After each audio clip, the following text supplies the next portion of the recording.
Sounds like we're good. There we go. Okay, now I can hear you. Hello? Okay, yeah, Now Okay. we're here. all right. Okay, we already did Pledge of Allegiance. Do we need to do it again or no? Okay. Dave, can you do roll call? Yes. Mr. Andrews. Present. Mr. Detmore. Here. Mr. Eichfeld. Here. Mr. Carabin. Present. Mrs. Magnata. Here. Mrs. Miller. I saw her walking out. She'll be here. Dr. Paxson. Present. Mr. Welsh. Here. And Board President, Mrs. Baxter. Here. May I have a motion to approve the minutes from July? Oh, sorry, no, I'm off. One adjustment. Okay, so we're going to move the agenda around. We're going to take the discussion of health and safety plan and put that at the end of, Right before E. um,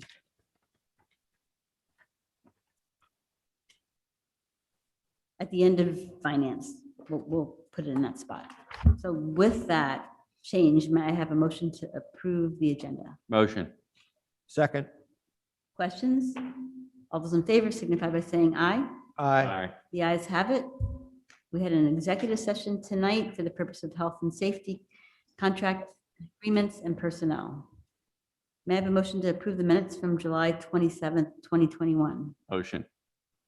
Second. Questions or comments? All those in favor signify by saying aye. Aye.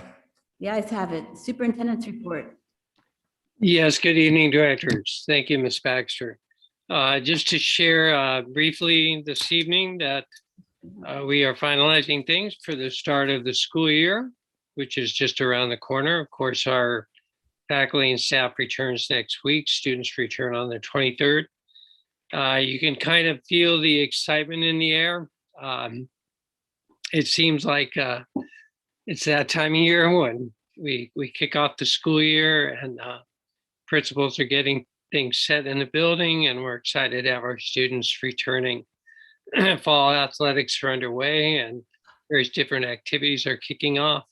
And just lastly, directors, I've received a few emails of late from parents just expressing their appreciation once again that we are in fact opening our doors to all students, and we're doing our best to start the year off on a positive note.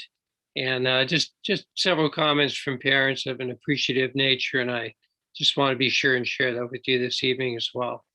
Thank you, Ms. Baxter. Thank you, Dr. Buckler. Courtesy of floor to visitors, agenda items. No one? Okay. Or just raise your hand and you can come up to the podium and just identify yourself, name and address.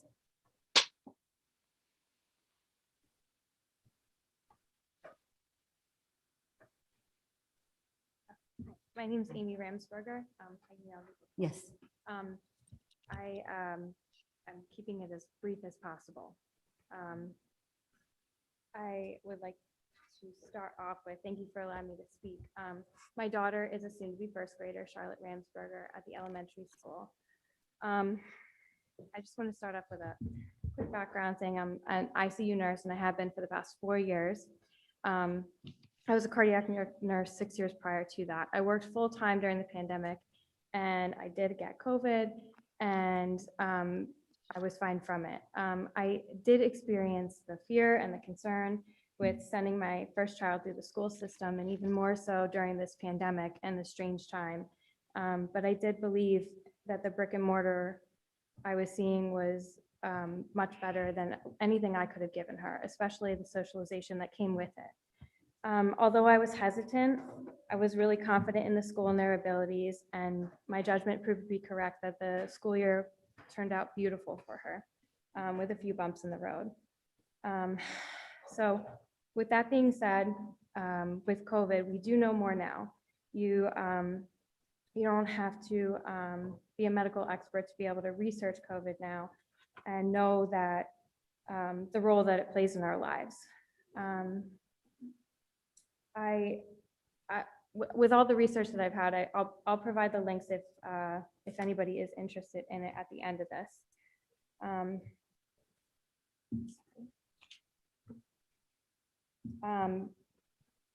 So my daughter is going to be in the Spanish immersion program, and there's only one class, I think it's first and second grade, that they're starting this test program. And when the school sent out the survey in April, I discussed optional masking with my daughter, and without hesitation, she clearly stated she just does not want to wear a mask. And then when they sent out the preliminary commitment, we were surprised and excited to find out that we would have the chance for optional masking. After the final commitment, I received a call yesterday from the principal saying that we would be unable to have her participate in optional masking. As per the survey, some of her classmates wanted masks, but did not want to do virtual learning, so everybody would have to wear a mask. This didn't make sense to me, just as it being a brand new program, and they're going to teach a foreign language to my daughter, and I was curious on how this was going to happen. When it was explained to me, it was a work in progress. The teacher was going to do some pre-recordings at home, show tapes in class, and give the students a better understanding of what she was saying. This poor teacher now has the pressure of teaching a brand new program and a mask mandate, and now she has to do twice the amount of work. I did the research and I did come up with a few articles regarding masking and second languages. One of them is just more of somebody's personal experience journaling, and she immersed herself in the French language, and she moved to France, and she talks about how difficult it was to be able to understand a language that she had learned that was her second language and interpret everything through the accents, and everything was muffled and muddled together. So she ended up staying at home and not talking to anybody and losing some of her language skills based off of that. The second one is a research article I found that masks are detrimental to baby speech and language development. An interpretation of language is anywhere from 70 to 90% seen and heard, and the other 10 to 30% is reading. Lip reading begins at 8 months and increases with age. So just a quick excerpt from this is babies lip read more than their monolingual counterparts. Bilingual babies rely on visual speech cues to help them keep their two languages apart. Once lip reading emerges in infancy, it becomes the default mode of speech processing wherever comprehension is difficult. This is illustrated in a study where they found that 4 to 6-year-old bilingual children lip read more when they're confronted with speech in an unfamiliar setting than in a familiar language. Similarly, we found that adults who are expert second language speakers read more than their monolingual counterparts when presented with speech in their second language. These findings are consistent with other evidence Adults resort to lip reading when confronted with speech and noise, accented speech, or foreign language speech. So with all that being said, it appears to me that it's more detrimental to have the language or to have the mask mandate for the SIP program. If anything, this class should have been promoted as a mask optional class.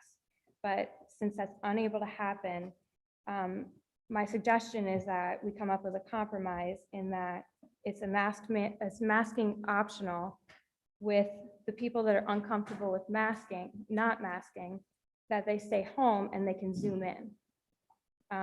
We did some of this last year, and I think it's a good potential solution. We all want the same basic things here. We want to keep everybody safe, learning at its greatest potential, the best environment conducive for the best learning opportunities. And with all the evidence presented, numbers are at its lowest, people are being vaccinated, and the rate of child-to-child spread is non-existent essentially. And it's not just taking this into consideration for my daughter, but for the program's sake, as well as the other students, because everybody gets what they need out of this, and there's a compromise for what they want. And it's also less work for the teacher as well. Thank you. We'll be discussing this later, so.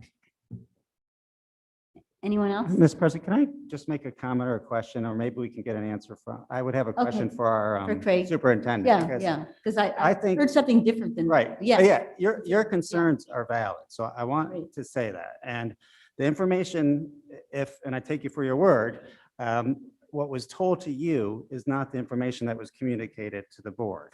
You should know that our health and safety plan that was adopted at the last meeting has mask optional as the plan. That is the default. That includes the Spanish immersion program as a default. The Spanish immersion program at the present time, the board was advised, was a mask optional class. I voted against the Spanish immersion program. So it's, and I'm the only one, but we have it. And you chose it. And our plan, as currently approved by the board, has that as a mask optional classroom. The board was told that there was enough numbers after further investigation to have a mask-only classroom and that the numbers were there. But at no point was the board advised that meant that your choice and our plan that we approved was not going to be followed. So if that's the case, Dr. Butler, is the information that was passed on to this parent accurate, that she was told that the Spanish immersion program was not going to be a mask optional classroom? Mr. Andres, I'll need to speak to Ms. Felicity about that. I know when I was out ill, there were discussions between Ms. Felicity and the elementary administrative team. So I'd be happy to look into this and get back to the parent. I know that there was some discussion about the number of students in the Spanish immersion program who were selecting a fully masked option, and the fact that we only have one section of that class in first grade, obviously. But Mr. Andres, I'll look into this and get back with the board and back with this parent as well. Thank you. I would suggest you got back to all the parents that are involved in this class.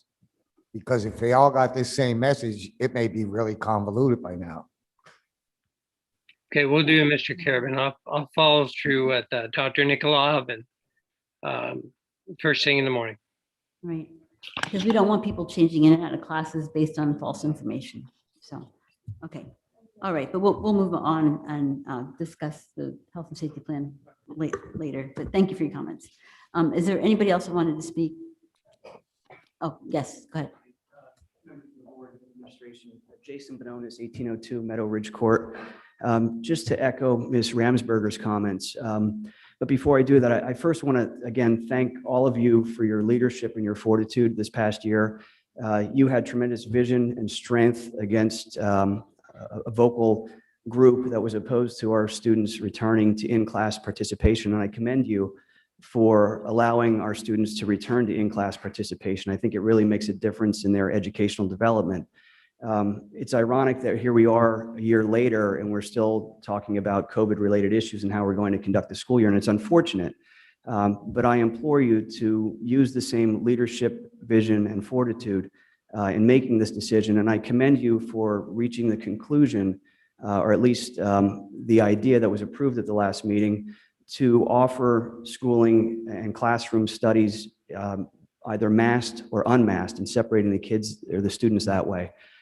It provides options and flexibility for those who have concerns, but it also provides options and flexibility for the majority of parents. And I'm sure you did your analysis of your data from the survey that was done. And I would expect, and I don't know what the results of that, but I would expect in my communications with people in the community that the overriding majority of those people are probably in favor or of being either maskless or mask optional. And I hope that you'll take that information into consideration in maintaining your existing decision, because I, as a parent of a student who's in 8th grade in the middle school, having another son who goes to a different school who has endured the masked and the in and out of school virtual learning versus in-person learning, I can see the difference in their educational environment and the way that they learned. And I'm hoping that you'll continue to provide options and flexibility to parents, because we have the resources and the ability. We just really need the leadership and the fortitude that you've already demonstrated to make that happen. So I would encourage you to please do that. Okay, thanks. Okay, thank you. Anyone else? Okay, with that, we will move on to, yes. Sorry, we have one that was Oh, emailed. you told me, I forgot about that, yeah. That's okay. Yeah. It's all right. So we do have one from Victoria Opthoff Corridoro, and her comments are: please accept this comment in response to the current health and safety plan and various polls sent out of the upcoming school year. As the parent of an elementary student and preschooler who are not yet able to obtain a vaccine, I find it irresponsible for the district to take the position that masks are optional. Furthermore, I am extremely concerned that my child's 2nd grade educational placement will be determined based upon whether she wears a mask. Masking is not like choosing between different colored crayons or about personal choice. It's about protecting our community from the spread of COVID and the life-threatening complications that can come with it. If you wear a mask, you will protect yourself and those around you from spreading a highly contagious virus that kills. If you don't wear a mask, you threaten the lives of every person you come in contact with. You won't get sick from wearing a mask. I have not heard of any student last year having any medical complication from masking. Yet there we sit with, I'm not sure, there's a typo in the word, what she had here, a plan that is not safe. There's not one group of pediatricians and contagious disease experts who recommend mask optional for elementary students in the classroom setting. Our district was successful last year due to the very specific and well-enforced safety measures. I implore the board to protect our children and families from a virus instead of bowing to a select minority who do not believe masking is in their best interests. Their choice to be vulnerable to the vaccine ends at the tip of their nose. Classes should not be formed. Based upon masking selections, require masks for elementary students, and everyone is protected. Thank you for consideration. I hope you make the informed, science-based, responsible decision to protect our community. Okay, thanks, Dave.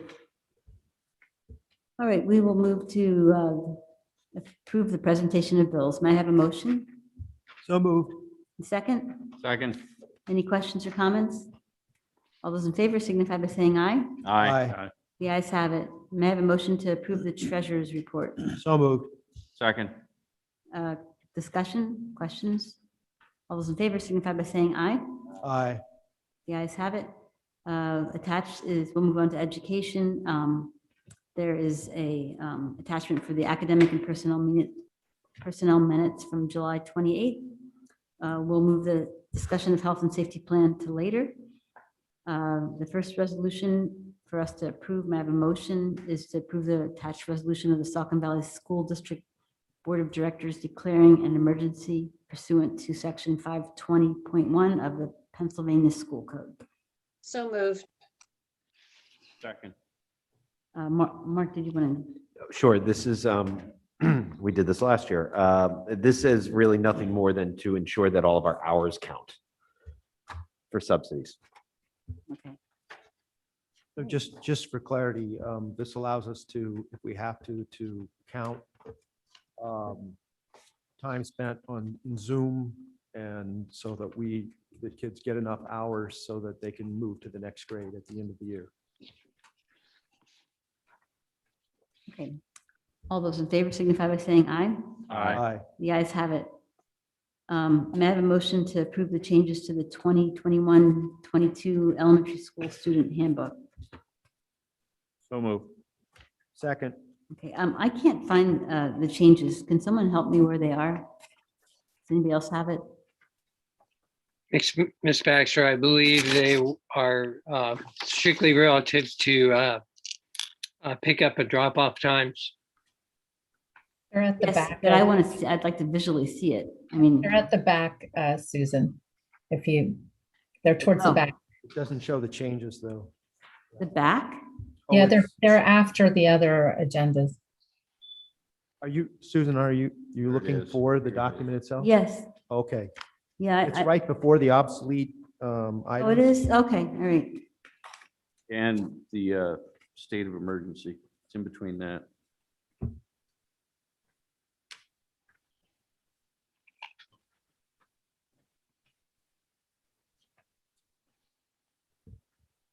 Oh, good. Did everybody get a chance to read the student handbook changes? Generally, we have the principal here, Craig, to go over the changes. Craig? Yeah, once again, the changes are parent drop off, parent pickup, and busing and walkers on that one page. You have somebody go over that with us? I'm not sure why Dr. Nikolov's not here this evening, Ms. Baxter. I think they're pretty straightforward, just in terms of logistical before school and after school procedures. Okay, I would just like someone to review the changes for me because I honestly don't know what I'm approving. Maybe the others feel comfortable with what they're approving. It's not obvious to me. Does it have to be approved tonight? Well, I'm not prepared to approve it if I don't know what the exact changes are. Ms. And- Ms. I don't know what the Baxter, changes are, but as I read it, I don't see anything objectionable. Okay. So that's why, I mean, I'm not going to oppose it, but I'm not looking to push it forward either. Okay. Sometimes in the past, we've ended up having changes to the handbook and later on it comes back to bite us because we didn't realize what changes occurred. This is just drop off time. I guess it's not a big deal. Generally, though, we have somebody reviewing this for us. yeah, Ms. Baxter, if it's the pleasure of the board, we can certainly do this at the next meeting and I can have Dr. Nikolov present.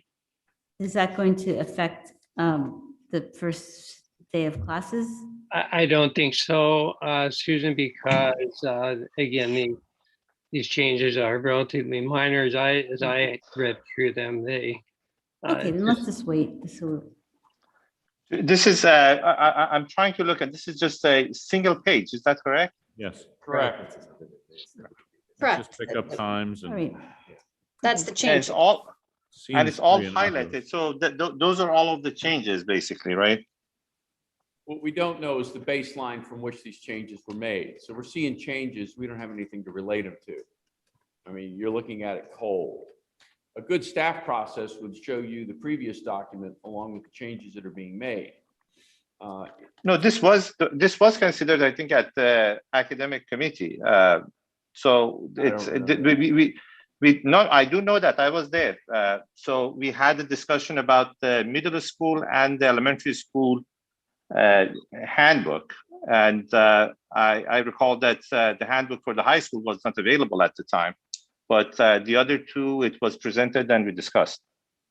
Was I at that meeting, Shamim? I don't remember that. This is, I remember that, just a few days ago, I talked about that. So All right. it must have been in a meeting, nobody sort of like sends a handbook to me. Well, I'm kind So- of getting a general sense that the majority of the board members are comfortable approving this. Well, if it's approved by the committee and forwarded to the board, Okay, I would see Not no a reason to problem. hold it up. okay. I'm just thinking that there's a mental note that needs to be made here, which True. is if you're presenting information that's changed, it's nice to see what the original document looked like. I mean, the original document could be radically different from Yeah. this or not, but it'd just be nice to see that. I mean, that's generally what we've always done in the past. The principal Yeah, comes to that- the I meeting think and that's goes a- over it. Strong hint there, So- Craig. Yeah, duly noted, Colonel Welch. And I think, Dr. Nicola just kind of getting used to our system here. So I appreciate the comment. Thank you. Dave, is there a motion and a second to this action item? Yes. Okay, then we Okay, can, all right. Okay. All right. If it's all right, I'm gonna just call the question unless somebody else had something else they wanted to say. And if we have some more concerns down the road, we can always come back and revisit it. So all those in favor signify by saying aye. Aye. Hi. The ayes have it. Okay.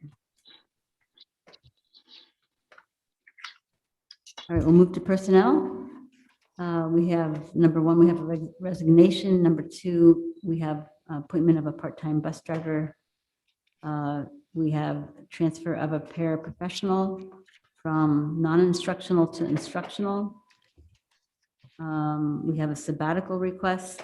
Number four, maternity leave. Number five, intermittent FMLA. Number six, and approve of an ESY instructor. Number seven. Number eight, long-term substitute approvals. On number nine, dedicated day-to-day substitutes. And then number 10, fall coaches. Number 11, grade level chairs and department leaders. Number 12, co-curricular. And number 13, district doctors. Is there any items that any board member would like pulled out of this motion? Can you do number 10 separately? Sure. Okay, so we'll pull 10 out.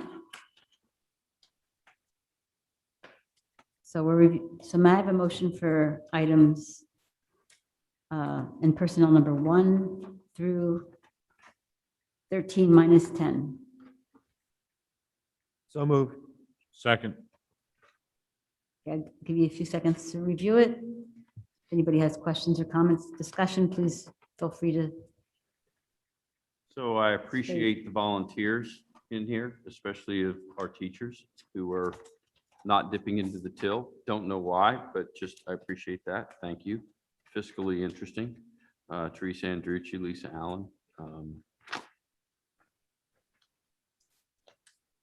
What number are you looking at? Oh, sorry. Oh, 12, okay. Co-curricular. Yeah. Yeah. And Dave, could you just give me an explanation or Mark of intermittent FMLA and how long that goes on and the number of days that you can be out? sure. As the board members know, one qualifies for family medical leave under two scenarios. Well, they need two prongs. One, they need to work for at least a year, and then they have to work a certain threshold of hours, 1,250 hours. At that point, you are qualified for 6 weeks of FMLA, which is healthcare and a guarantee that your job will stay with you.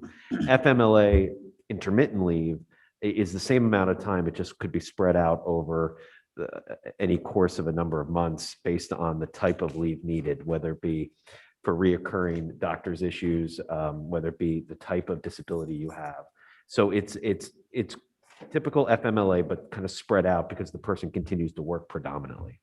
Can it be spread out for more than one school year, or can it be spread out for, is there a maximum limit to that? Is there a maximum limit? Yes and no. Generally, it's spread out over the course of then the subsequent 12 months. So you look at the 12-month look back to qualify, and then you look at the next 12 months for when you can take your leave. Okay. All right.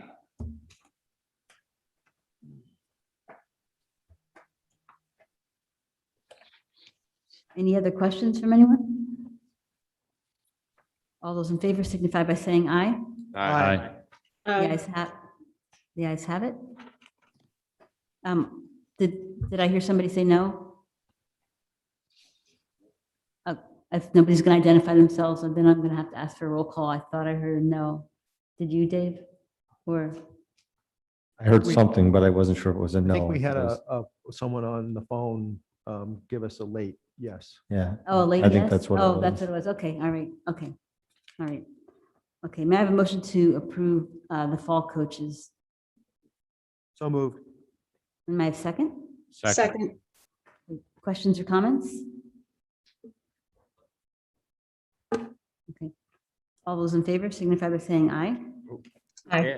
Ed, don't you have a comment there? Oh, did you have a comment? If I was to comment specifically about one or more of these, I would do it at the exec session first regarding a personnel matter. I wouldn't want to signal someone out Okay, all right. publicly. I'll vote, obviously, in public like I All do. I mean, if you want, we could always we could do a recess if you feel that you want to bring something forward to the board. Yeah, could we table it? We'll just pick it up the next. These, exec session. the challenge is that a We lot could of these table it people are going too. to start working like Right. this week or next week. Oh, yeah, that's true. We might want to briefly do a recess. Okay, all right. So would you prefer to go, we could go to recess in the room next door. It would probably be a 5-minute discussion, I'm guessing, and we'll be right back. Sorry. Okay. So, 5 minutes. all right. Someone's going to have to call us and put it on speaker then for us. We're going to work these IT. Okay, Dave, you can do that. Get on I it. don't have the phone system over Yeah, there to do that. You have your cell phone? I have my cell phone, yes. I got mine, and it's got a good speaker. Gotta love it.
to approve fall coaches. We're just going to remove girls soccer portion of it. So I'm asking, and we have a first and a second, I believe, correct, Dave? Yes. Okay, so is there any other questions, comments? All those in favor signify by saying aye. Aye. Opposed? The ayes have it. Okay. All right, we don't have anything for, we do, we have 2 items for facilities. May I have a motion to approve the attached list of surplus and obsolete items? So moved. Second. Any questions or comments? All those in favor signify by saying aye. Aye. The ayes have it. May I have a motion to approve the 21-22 bus routes and bus drivers? So subject to moved. Change. Second. All those in favor signify by saying aye. Aye. The ayes have it. We'll move on to finance. And we have 2 contracts that I'd like to bring forward, the Karen Foundation contract and the SPS consulting contract. May I have a motion? So moved. Second. Are there any questions or comments from anyone? All those in favor signify by saying aye. Aye. The ayes have it. We will now move back to the discussion of the health and safety plan. Dr. Butler, did you have anything that you wanted to lead off with the discussion? Yes, Ms. Baxter, thank you. Directors, conversations of late with the district leadership team, Mr. Bonenberger, Ms. Velasi, and myself in particular, some growing concern from our roles and that I would like to communicate as superintendent with regard to COVID and the health and safety plan is increased hospitalization rates in the last few weeks, as well as increased transmission rate. CDC, DOH are still recommending universal masking in our schools, at least for the first 4 to 6 weeks of the school year. Concerns about the volatile nature of the Delta variant. Northampton is currently in the high status, high category in working with and communicating with the St. Luke's medical team. That has been emphasized, as well as the increased number of childhood cases in the last few weeks. Of equal concern is that if an outbreak were to occur, that without layered strategies such as masking, distancing, etc., the effect could in turn be worse than we would anticipate or worse than we would like.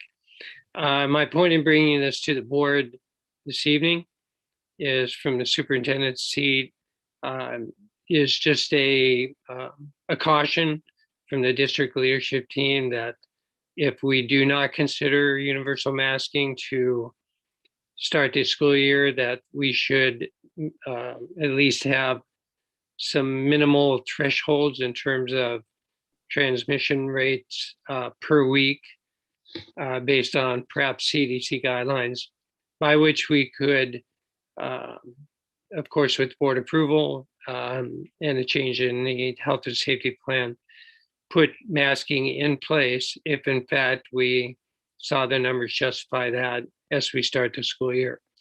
But my point in bringing this forward this evening is just to relay to the board our concern and growing concern that perhaps has mutated somewhat since our last board meeting. For your consideration, I realize, directors, the decision is ultimately up to the board, and that's clearly stated in the health and safety plan. But in summary, I just wanted to bring our concerns to you this evening as we consider the start of the school year and keeping our students as safe as possible. Thank you. Thanks, Dr. Butler. Right, do I have any comments?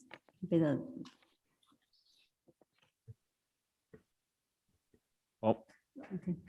I would prefer that we stay with the plan that as it stands, where we do the 6th grade and below have options for totally masked classes, and then, mask optional classes.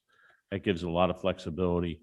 The older grade students, they can choose to get their vaccinations so that, they can feel safer. So I think that we're given the best options we can to our classes and our students. And I think there's still a lot of parents that want to go with a mask optional. Okay. Ed, Sure.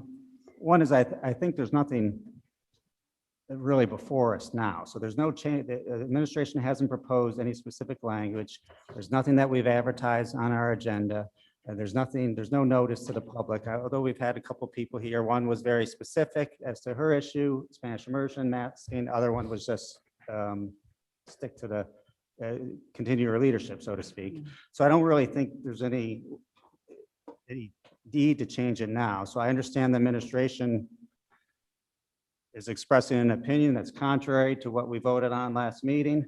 At this point, though, we've been told that the administration is prepared to open as the plan is set forth. And we've been told, as Mr. Benonis mentioned, he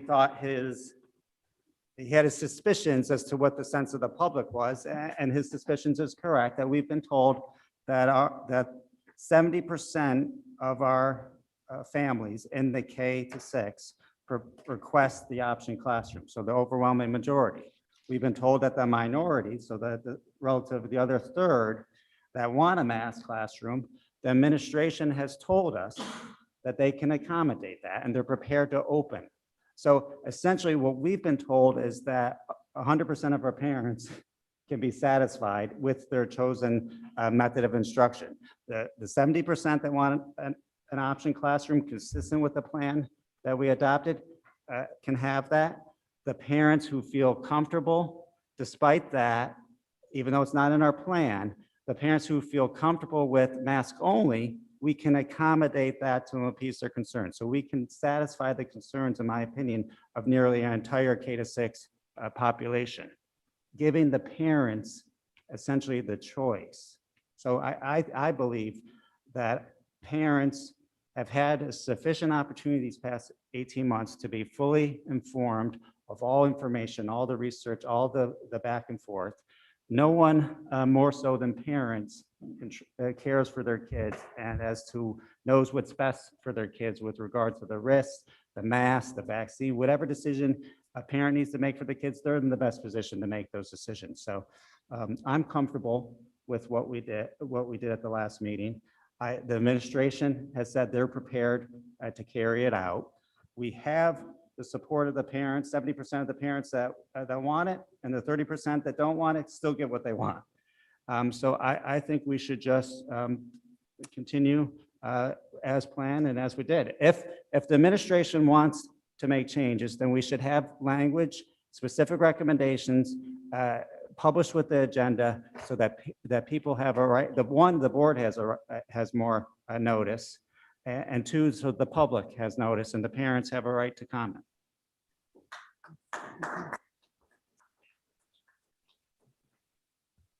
anyone else? Yeah. Yes, Cedric. Yeah, so I hate wearing masks. My kids hate wearing masks. And I totally agree with Ed's sentiment that parents should be able to make decisions for their children.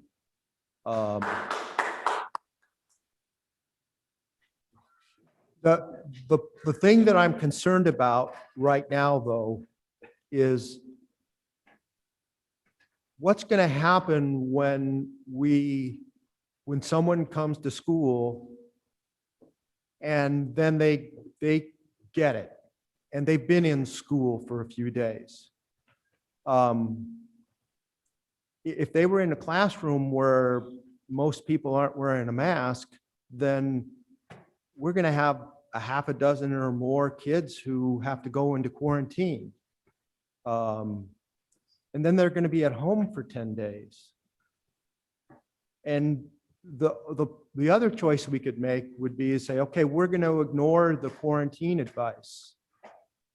And that seems like that's a tough, I mean, that's another step forward. I'm concerned that that then would possibly lead to a lot of people just, that minority might start leaving our district, going other places. That can cost us huge amounts of money. So my concern is really about keeping the school open. And I don't know exactly what it is that we need to do, but I'm really concerned that our current plan we could end up with lots and lots of kids stuck in quarantine and, possibly even our teachers being reluctant to come to work and having to close the school. So I want everyone to be able to make decisions for their kids, but I also really want the school to stay open. And if we can find some way to have a plan where we can keep the school open if kids start getting sick, I think that would be a smart way to go. Because the last thing we want to do is be, after having so much success last year with keeping our kids in person, is having our kids stuck at home on Zoom, and probably having missed quite a lot of time because we're not really set up for Zoom right now. We would have to engage that from basically a standing start, although it won't take anywhere near as long as it did last year. So that's my concern about the path that we're on right now. Can I ask a question? Sure, Tracy, go ahead. What is the current policy in the health and safety plan for quarantining if there's an exposure in school? So it says here that they'll follow the PA Department of Health guidance. So that means we have to flip over and see what PA Department of Health calls for. on Does school forms. Dr. Butler know? He's on the line. Yeah, Doc, Yeah. you got it? 'Cause I could look it up right here. Mark can review that as well. He knows the guidelines. He Well, went let's through hear it. Tracy, you asked a question. We're going to get your answer for you. So Dr. Butler? Yes, Ms. Magnotta, the DOH guidelines call for quarantine of 14 days. That can be less if a negative test is produced and symptoms are not present. But we would be responsible for notifying the Department of Health of all COVID cases, B, close contact, determining close contacts, and lastly, following quarantine guidelines. That is the latest literature I've read, and the information is being sent to schools. And I feel like I have deja vu because I know I asked this question probably a year ago today, but how are they currently defining close contact such that if you're exposed to somebody who's been diagnosed positive in your classroom, how are they defining close contact for those individuals and whether or not they have to quarantine? Mr. Fitzgerald, you can probably help me out here, but what I do know, Ms. Magnotta, is that if there are two students and they're both masked and one becomes ill, if they were social distancing, the other student would not need to quarantine. On the flip side, if the other student is not masked or not vaccinated and is identified as a close contact, then yes. And What's the distance? that's what I was just going to ask Susan. Is it still, it's 3 feet this year instead of 6 feet? Tracy, correct, that's what I've read. Correct. But you also have to add, I believe they're still using the 15 cumulative minute standard, which Correct. was, so that A, you have to have the cumulative minutes. B, you have to have the distance. Assuming you have those two scenarios that define the close contact, then you need to determine whether the student has what I'll describe as the prophylactics put in place. Are they wearing a mask? If they're wearing a mask, they may be able to stay. If they're vaccinated, they may be able to stay. So that is what DOH has given as guidance for both staff and students who are defined as close contacts. Mark, can you clarify, was a negative test was another reason that you could stay? If you're not symptomatic? In a negative test. I s- I'd have to look, I do I not. still think it needs to be I- after 5 days. Yeah, though. I think there's 5 days for There negative needs to be a tests. time period that lapses, and I think it might be the 5 days. But And if and I think it's 3 to 6 foot is what they're saying now. It's not just 6 foot or 3 foot. They're saying a range between 3 and 6 foot.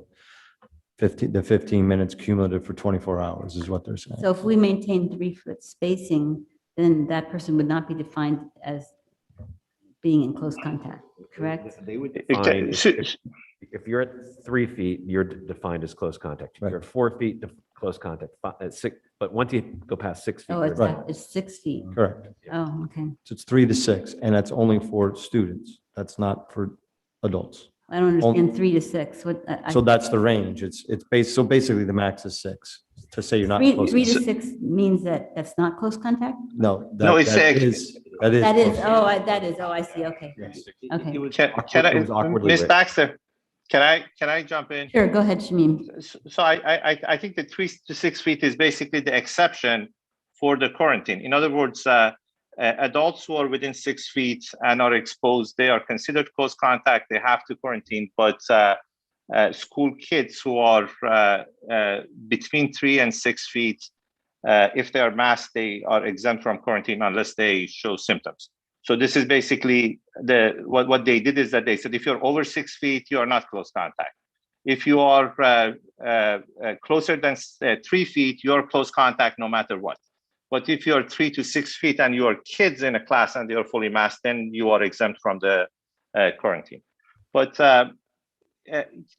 can I'm just going to say this. This is I don't have a particular sort of like direction to suggest here. This is something that I have shared with some of you, and I think our plan is inadequate in 2 areas, and these 2 areas are areas that were very important in the last year plan. I can't remember how long it was last year, 40 some pages, maybe longer than that if I recall. And now it's been condensed to a 7-page, 6-page plan, and I think a lot of that, at least from my perspective, was acceptable based on the consideration that we are kind of like over the worst of the pandemic and the numbers and so forth, and this was sort of like the way that I viewed this. And the 2 areas that I really didn't pay much attention to, and I think we need to look into them, are the following. One is we don't have a protocol that is well defined about when and if we have positive cases reported to the school.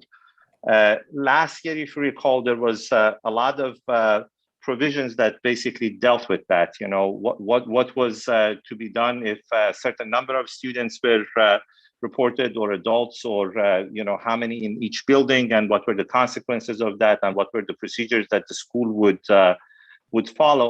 I think this is something that in this year's safety plan, we really didn't have a lot of it. And I just want to implore the administration to look into this and make sure that we have some recommendations, as Mr. Andre said earlier, to consider. And the second one is how do we basically ensure that we can continue to have a school, and that's basically what happens when we have cases of outbreak. So the normal operational mode for us is what we have approved last time. I'm comfortable with it. I think people here have also expressed their comfort that we really want to empower the parents, and these are personal choices at the end of the day. A lot of these are things that you decide, and I feel like at this moment all of our parents K to 12 have that option.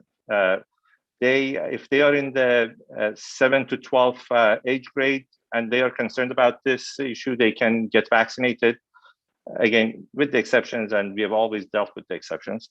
And if they are in the K-6, they can ask for classes that are for fully masked students. So those students also and those families, they have the choice. So at this point, I don't think basically the issue and the question about the masking is about protecting oneself. It is more about, at least for me, about what happens in the operation of the school.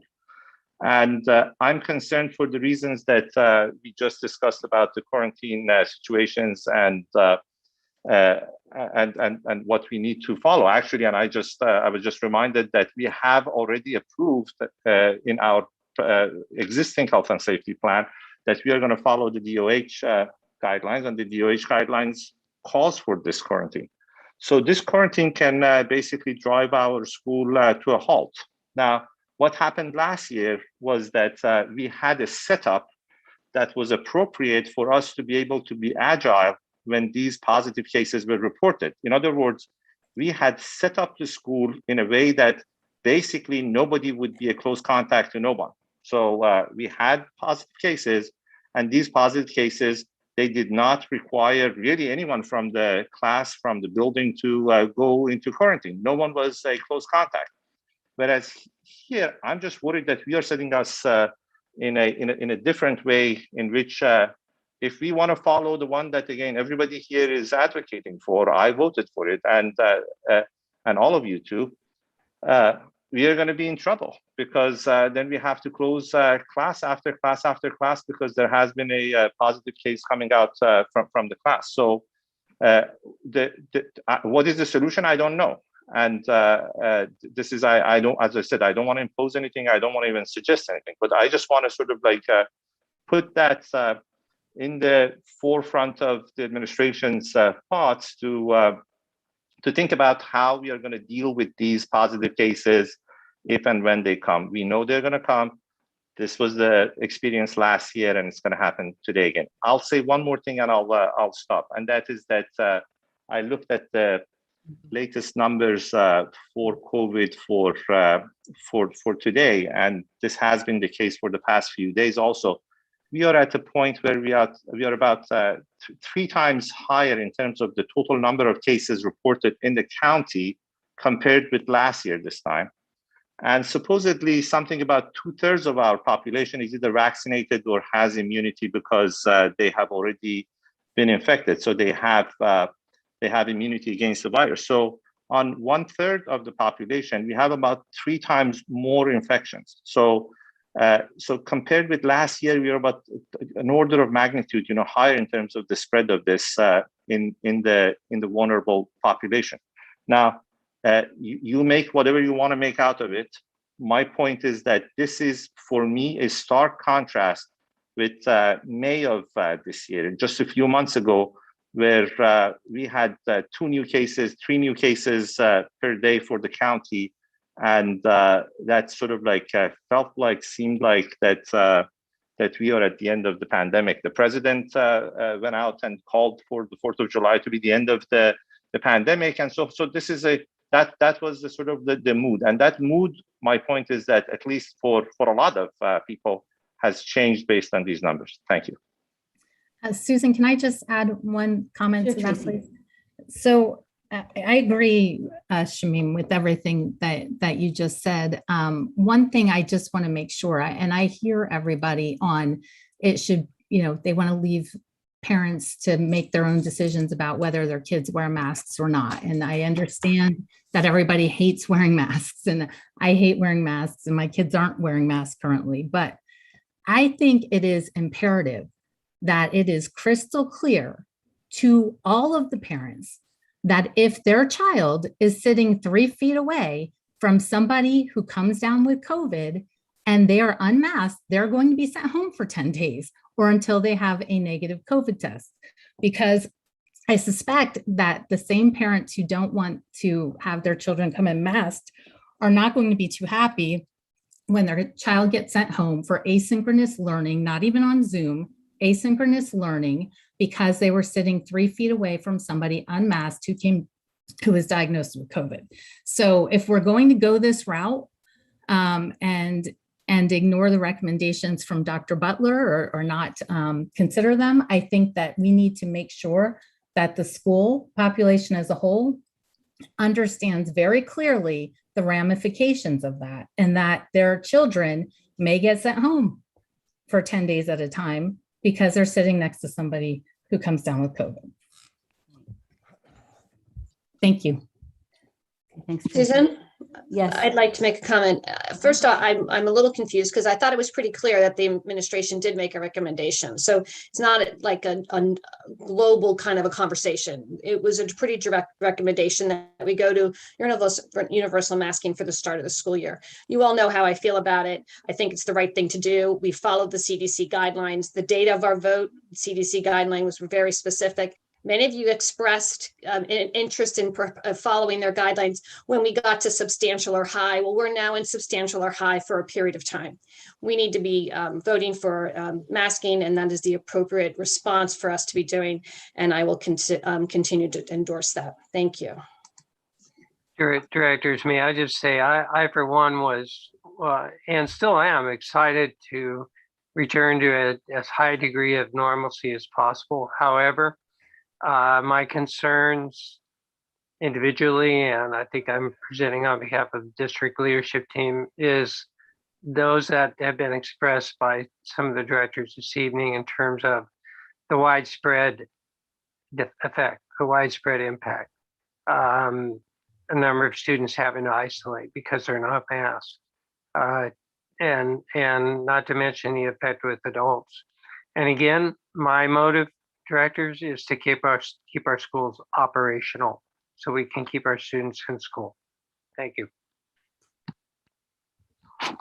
Michael. Do we know how much of our student population is vaccinated? Do we have those numbers? I doubt. I don't believe we do. I don't. Have the I county numbers. I don't believe we do, Ms. Magnotta. And the county numbers are strange too, because that report that we all got, the county numbers were age 10 to 19. And that made no sense to me, since 10-year-old and 11-year-olds can't get vaccinated. So I thought that kind of skewed the numbers a little bit, because those years are obviously zero vaccinations. So the number's a little skewed, if not a lot skewed by those kind of things. The other thing that I want to bring up, and I'll get things thrown at me probably. Masks there's been a lot of studies that they don't work. I mean, this one study I'm looking at here, penetration of cloth masks by particulate particles is almost 97%. And medical masks, the ones, what is it? 95. No, that's not medical. N95, medical masks are just cloth. Okay, is 44%. So, I mean, I know to keep people happy, I put on a cloth mask and everybody's happy with that. But from what I've seen in the studies, they really have no real effect. Many states did not have mask mandates, and they did not have any higher rates of COVID than the other states. Now, they are rising now, but that's because they have lower rates of vaccination. So that's a different animal. That's a different set. But the fact is, well, I'm not saying fact. My belief is that the mask really didn't have much of an effect. I'd like a copy of that, Brian. I've sat and listened to these numbers that keep getting thrown out. Everyone has proven over and over again in every possible way that the mitigation efforts of masking has been successful. So if you want to share that with us and make sure that we post it online, that everyone knows the documentation that our board members are using to say that masking is not effective, I'd appreciate it. Thank you. Everyone has the right to think for themselves. And Brian's not going to post this is at Andres, by the way, for the people that are on the phone. Everyone has a right to think for themselves, read on their own research, make their own conclusions. So Brian has a right to cite those studies, and it doesn't mean that it's the position of the board. We had a parent here tonight who had a whole list of stuff she was prepared to give us about the mask. I'm going to ask to talk to her afterwards and maybe share it, but we all have a right to look at our research. The research could be different. We need to take the politics out of it and respect each other's opinion.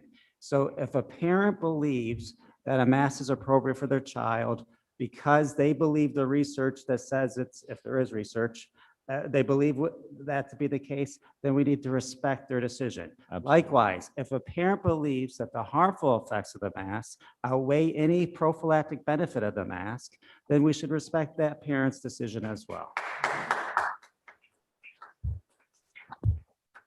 Susan. Yes, go ahead. So I spent the past couple of days looking at data. God, I felt like I was in the Pentagon again. God help me. Let's go back to some basics here. What are we? We're a constitutional republic. What is unique about a constitutional republic? We protect the rights of the minority. So when our administration came to us a few weeks back and said, let's take a look at an option. Got it, but so let me finish. I got you. So let's go back a little bit here, several weeks. And what did we do? We decided that we wanted to have an option for parents who were very concerned and wanted their children to be masked. So we created that. That was not a majority, that was a minority. It was running about 20%. Okay. So for the past couple of weeks, the administration has been working on that. And they've come to us with various sets of numbers over the past 2 weeks. The last set of numbers on this we got was late Saturday evening. Okay. Again, grounding back to what we are, protecting the rights of the minority. Okay. Individual rights, but it's the rights of the minority. People who want to do something. Okay. Their rights. We can't forget that. Okay. Democracy is two wolves and a lamb deciding what's for dinner. I've seen democracies in action. It's not pretty. We have rights here. So then the next thing to think about is, who are we working for? Well, obviously we're working for the parents. They elected us. Okay. Oh, more than parents elected us. A lot of people elected us. Okay. So there's some yin and yang going on here. Right now, 70% of our parents want an optional track. About 35% of our parents want a mask only track. Our administration says they can do it. Okay, that's good. So right now we're set to do it. There are concerns that Shamim has voiced and a number of other folks have voiced. I've looked at the numbers. Yes, they're going up. But that can fool you. Like in England, the numbers went way up. Now they're dropping. Okay. And the characterization of these numbers. Ed brought out some changes in the way the data is being presented to us. Okay, it's not being presented the same way it was presented last year. All right, characterization of your data tells you something. So I'm going to ask you to lay that out here shortly. So don't think you're getting off the hook yet. I'm going to come back and ask that question. So we have changes in the way the data is being presented to us. Cedric's concerns, Shamim's concerns, Tracy's concerns about all of a sudden finding we got a lot of positives here. And just before my computer decided to die because my phone sucked the life out of it, I was looking at the CDC's website on quarantining, and they're still sticking with the 14 days. Now, unfortunately, politics does play in this. We got the CDC saying lock us down. We've had 1 million people cross our southern border, 250,000 of them 1 quarter are hot for COVID or God knows what else, and nobody's batted an eye, and they're being flown all around here, and some have been dropped into Allentown. Yeah. Government's not concerned about that.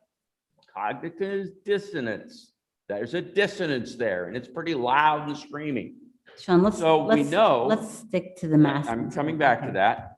So we know that we have some things here that don't make sense. And we also know that we're still under the 14-day quarantine while we have very effective testing capabilities, and you have the ability to actually go down the street and buy a test kit. Ooh, but what else have we learned about these tests? Other than a couple of them, they'll mistake the common flu for COVID. Well, that's great. I'm running into that right now with some stuff that I'm having to deal with. So this isn't as clear cut as it looks. I do believe the concern about the school could end up in a trick bag if we got a bunch of people that are positive is there. The way the guidance is worded, as I read through it, it very definitely, the CDC guidance discriminates against you if you don't have a mask on. So for those of us who've dealt with PPE, and how many people in this room have done nuclear, chemical, and biological warfare? Okay, how many hands? Okay, I know you Navy dude you have. You go through this all the time. All right, so let's talk about protective equipment. Let's talk about these masks. The only mask that has any real relevance to this is the N95 mask. How many people know that an N95 mask requires fitting, is very constrictive? I hate them damn things, okay? They really shut down your ability to breathe. You will not be going out and running 5 miles in an N95 mask. I can guarantee you that right now. And I used to run 5 miles a day. You're not doing that. These cloth masks, they're interesting. I reviewed a bunch of CDC studies today that tried to tell me that they're great. And then I reviewed a number of other studies, some of which were CDC, that called it into question. I know from my own experience with PPE, these little masks ain't doing a whole lot for you. All you really need to do is look at the package and it says, will not protect you from COVID. Well, that's interesting. Gee, why is that? So I'm not necessarily hung up that we need to mask people right off the bat because our numbers are going up. I'm not necessarily buying that, okay? Because there is some cognitive dissonance out there between the studies, between what our organizations are saying, and the actions of what our folks in charge are doing. So I'm concerned about that. We got presented tonight I'm going to call it a round one, looking at some different trigger points, what would cause us to go to masking. Okay, that still needs work. That ain't ready for prime time. All right, so the administration knows that. They got to go back and look at it. We have CDC guidance. There are other places you can go to look to see how other organizations, governmental organizations, are approaching this. You don't just have to go to CDC. There's other places you can look at. I think our administration needs to look at that because maybe we do need to have a consideration in our plan to be able to trigger, if we really think masking matters, that we would go to that. I don't think we're ready for that yet. I don't think we're there. I think our plan as it is right now has some concerns in it. I'm concerned about 14-day quarantines that I see in CDC because when I went to the PA website, it punked me over to CDC. Their stuff is down. It's not up. And I spent all that time, drained the poor battery here while we were chatting, looking for that. And I'm right back to CDC with 14-day quarantines if a kid doesn't have a mask on. If he's got a mask on, it's like nothing happened. Really? That's interesting. There's more homework to be done. I'm not ready to change the plan right now.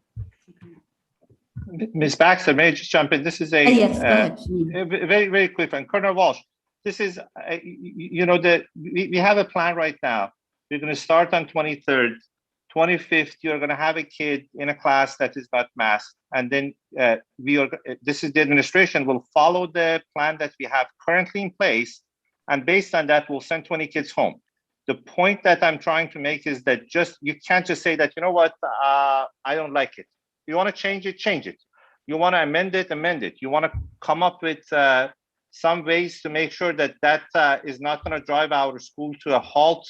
Do that. The point is that it's not, we can't just wishfully sort of like think that it's not there. It's there. We've committed to it and this is going to happen. So we have to have a way to address that, to mitigate that. I think you're right that if we do have a series of positives here, if we're committed to following the CDC guidance, we are in a trick bag. You will wipe a class out and send them home for 14 days. Does that make sense? Colonel Walsh, where does 14 come? I've always heard 10. Wait, hang on, one person at a I don't time. understand that. I just looked at it. It's on the CDC Hang on, website. we'll right? all have a Okay. chance. I just had to close my computer Yeah. because it's dying. But I just pulled it off the CDC website. It's right there. Basically, the way the thing went, Brian, is that I went to the PA website. The PA website had closed a couple of pages and was referring me to several different PA website pages. So I kicked to them. I finally get down to the part about quarantine and it kicks me over to the CDC. So that's what it's doing. The Pennsylvania is defaulting to the CDC. And they're calling for a 7 to 14-day quarantine, and there's the 7. caveats in there. But the 7 is almost non-applicable if you're not wearing a mask. 7 to 14-day quarantine after your symptoms subside, or what is it? No, this is exposure. So this is, Exposure. I just want to Exposure, say, okay. yeah, I just want to say to Secretary Walsh. Regardless, also, it says in there, regardless of what the outcome of your test is, you're still Test is, yeah. quarantining. Which Yeah, I so thought this was is- like, really? Yeah, go ahead, Colonel Shamini. Walsh, my point is that this scenario that you mentioned does not require an outbreak. This scenario requires one kid in a class where there are unmasked people. And this is our current plan. I just want to emphasize that. This is, I mean, you can't just say that this doesn't exist. If we don't do anything, we don't do it. If you don't do anything, on the 25th, when the first time that this happens, the principal will call the parents of those 18 kids, and those could be my kids, those could be some of the others who are here in the audience, and say, your kid cannot come to school tomorrow, and your kid cannot come to school for the next 10 days. My point is that that's the plan that we currently have. If you're comfortable with it, that's a different story. I don't feel that I'm comfortable, and I don't feel that any of you are comfortable with that either. But again, I just want to bring it up. That is our existing plan. I think you have a legitimate point there, that over the next week or two, we need to be thinking about what the plan B is to deal with something like that. I'm not ready to trash this plan, though, because that is at a point of contention. I'm also not necessarily certain we directly follow the CDC guidance. That looks a little loopy to me right now. And I think that we need to be very careful of that. That 14-day thing with what we know, what's available now, really? Not so certain. All right, I'm going to let Mike have a chance. Sure. I might. Yeah. Nobody else is more excited. Sorry. I don't know, I guess just as the rest of you, I read just as much and follow the numbers and everything else. And everybody thinks we're gonna come up with an idealistic plan. Well, in my books, it isn't ever gonna happen. There's nothing idealistic about this virus.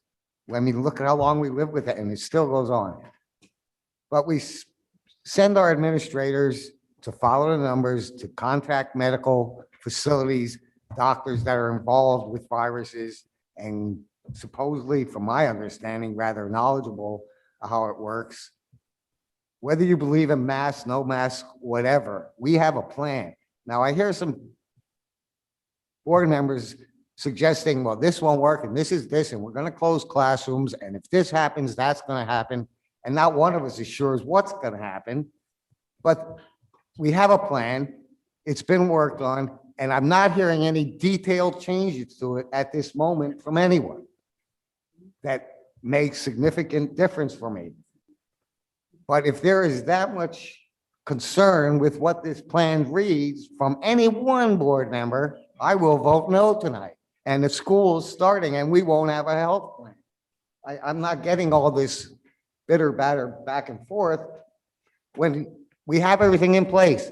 If you're not happy with it, tell me now so I can agree to change whatever issue we got or have. Well, the health plan. But I don't want it's to on the- discuss and this- debate it. Hey, I Brian, want just a to second. hear a change. I don't want to just hear, oh, I read this and I know this. I want to hear, let's change this part of the plan, because tonight is the night we got to vote. No, we're not actually voting It's tonight. not Oh, on, it's it's not- not on we're the not voting agenda. on That's, it. Well, that's what I'm like, that's why I was all right, trying now I to got a interrupt. little more. We're just excited. chattering. All the jibber Yeah. jabber. All right, Yeah. I'm done. Okay, but you have a valid point. Yeah. So, all right, Ed, did you? Sure, no one else. I think I'm because I said I'm comfortable with our plan, it's hard for me to also say that I somehow think I'm in favor of closing down our school. I want to keep our schools open. I want to have the maximum number of kids to have the education that their parents have elected for them. I understand that we'll have to respond to a positive case in a certain way. I think the doom and gloom crowd, it does a disservice to our community. I certainly believe it is irresponsible to suggest that if some kid we get a positive case that the principal is going to be calling the whole class and saying the class is going to be closed or canceled, all has to quarantine. That's not what our plan says.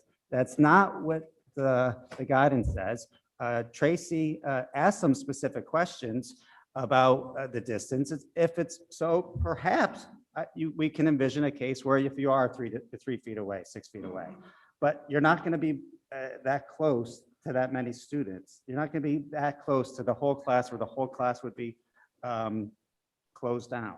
Also, you'll recall that the survey results, and maybe the members of the public don't know, the number that actually are choosing the mask is not the same as that want the option. So there are people who say they support the option, but they're still going to mask.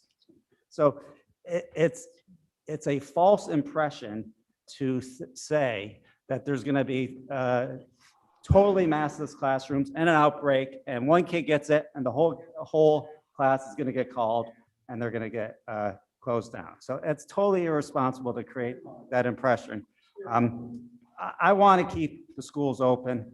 I think we need to respond appropriately to a positive case. If, as Mike says, if someone has a specific recommendation as to how to change the guidelines or to change our plan, we should go through a deliberative process. We should advertise it ahead of time. We should have the debate, consider what the public, consider the experts, et cetera. But I'm just sick of the fear mongering. And we need to respect each other's opinions, but we got to do it in a fair way.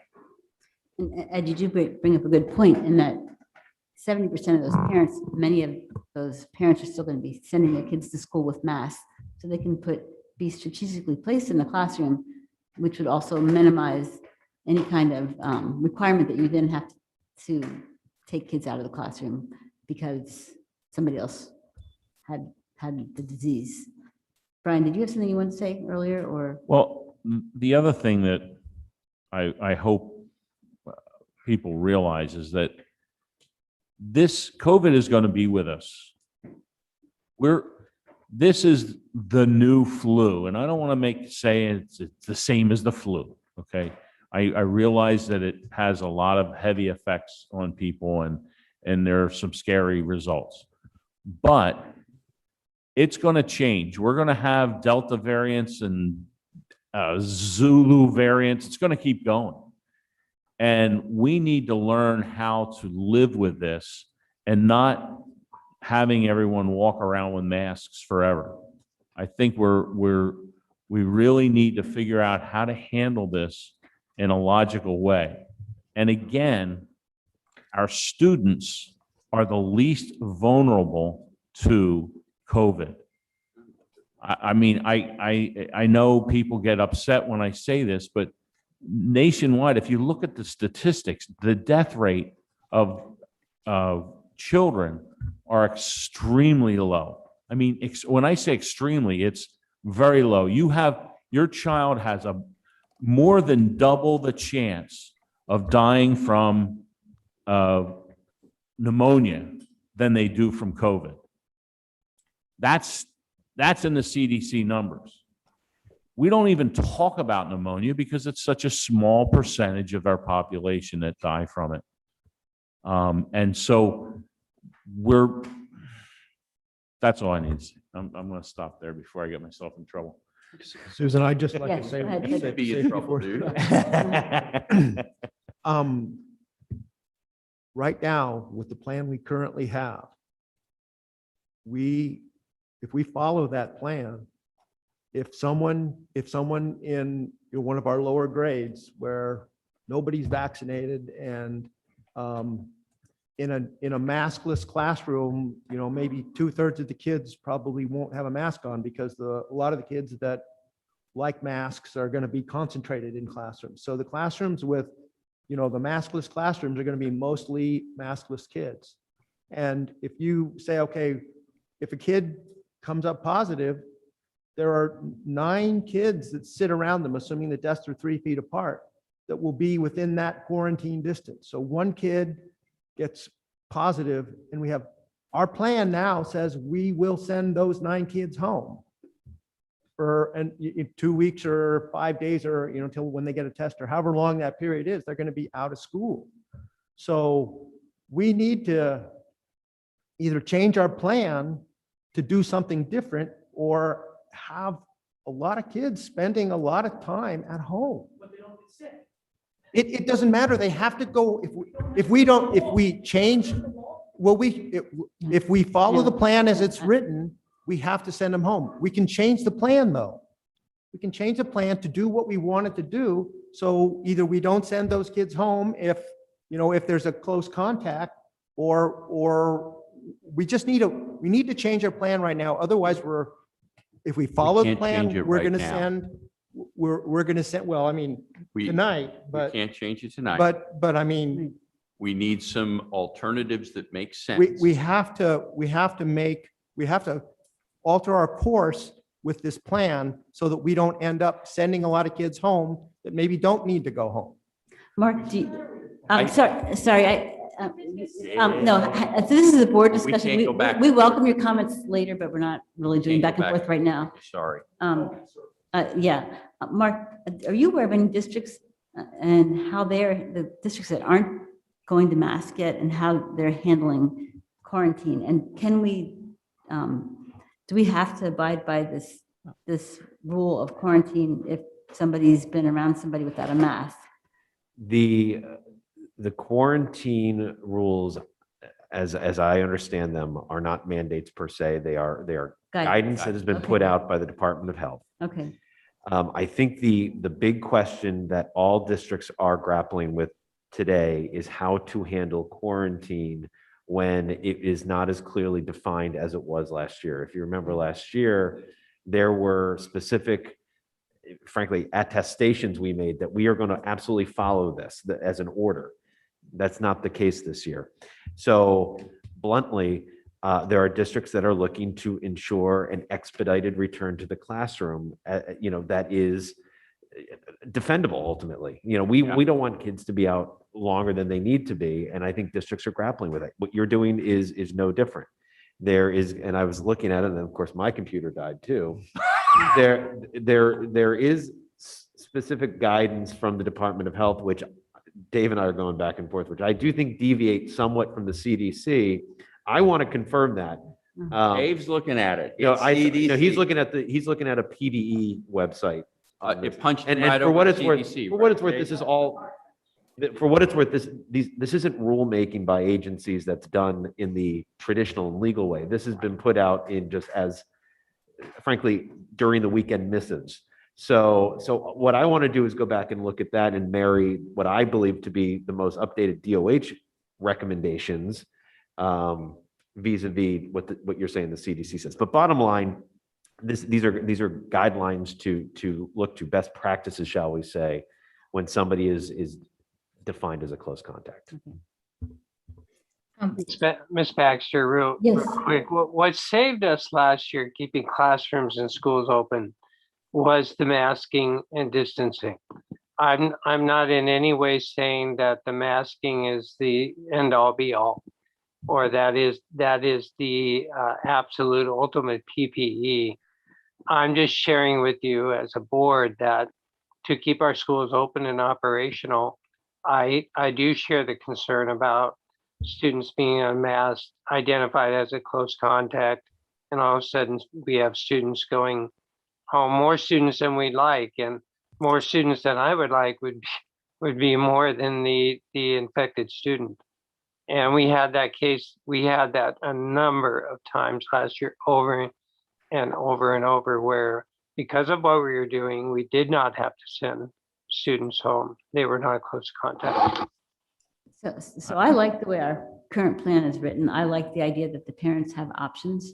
And I also question the actual effectiveness of these cloth masks for preventing COVID. But we do have a hole in our plan that we need to figure out. We need to come up with something. What's the hole?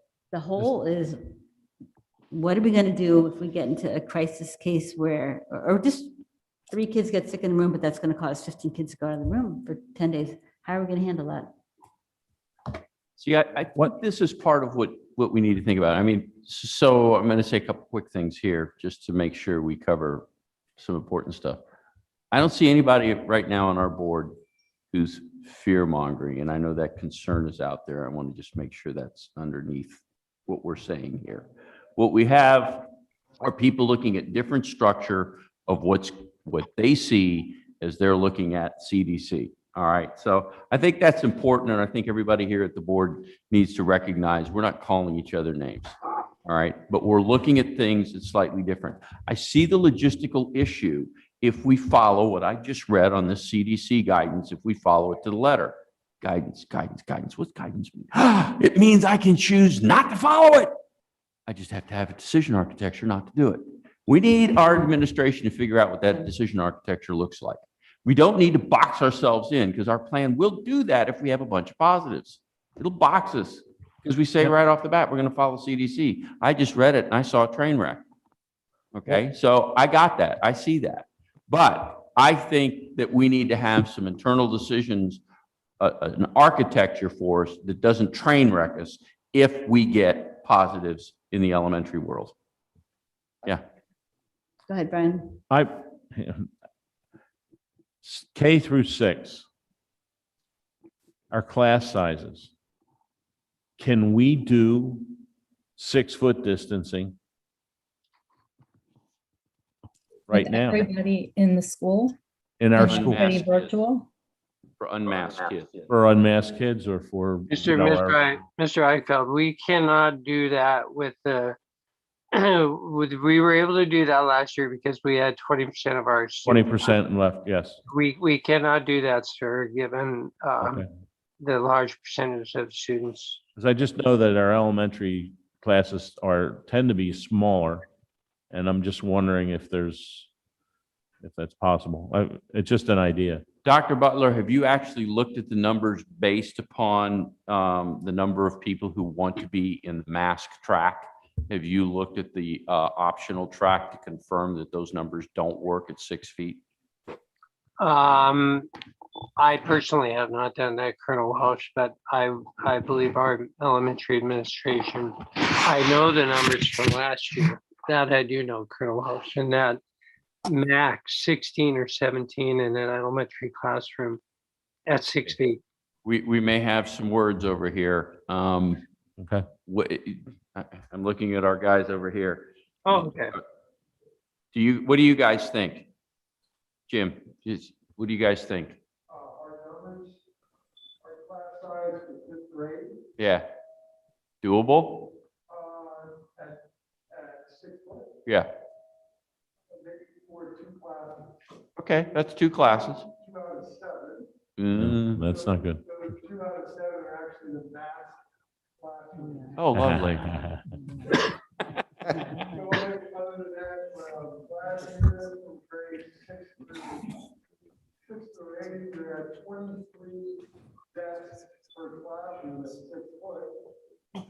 Our numbers for 5th grade start going from smallest to large. 23, 23, 24, 25, 25, 26, 27. Okay. Colonel I Welsh, just threw that up. It was just a Next week. outside the box thought, but, okay, thanks. Directors, I apologize. I cannot see on my screen who's present. Thank you, Mr. Deacon.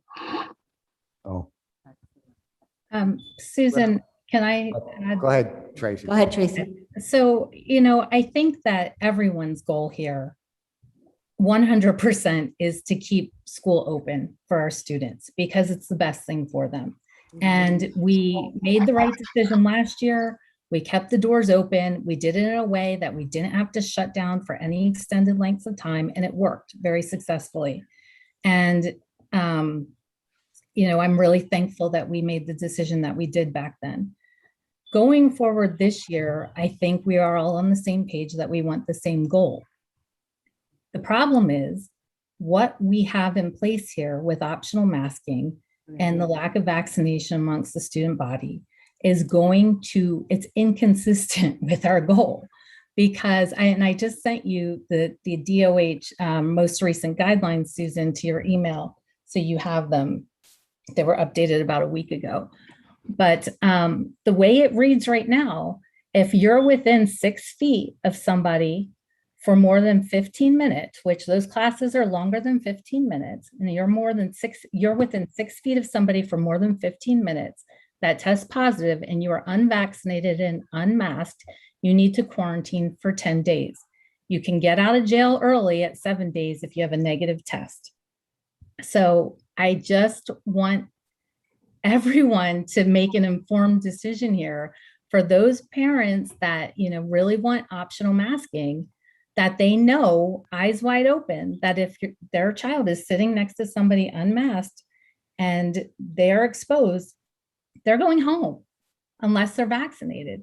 So people need to understand the consequences of the decisions, and that could potentially cause your student to be at home, not on Zoom, but doing asynchronous learning for a week. And people need to understand that. It needs to be made crystal clear to all parents, because I can see the writing on the wall a month from now when kids are getting sent home because they're exposed. You're going to have parents in at the board meeting very upset because now their child's at home. And I think it's imperative that people are able to make informed decisions. And by doing that, they need to understand the consequences of the choices that they make. That's one thing. The way the plan is now, and this goes back to what Shamim was saying, it's inconsistent with what you're trying to do and the goal of keeping the schools open. I understand it's not on the agenda tonight, but I think we really need to sit down and look at this very critically, with the back of our mind being that our ultimate goal is to keep our doors open, keep our kids in school, keep them learning in person all year. That's got to be our end goal. So with that, I will stop talking, but I think it's really important that Dr. Butler notifies, the entirety of the student body of the consequences of being unmasked and unvaccinated with a positive case sitting at the desk in front of you, to your left, to your right, behind you. You're going to be quarantined for a week.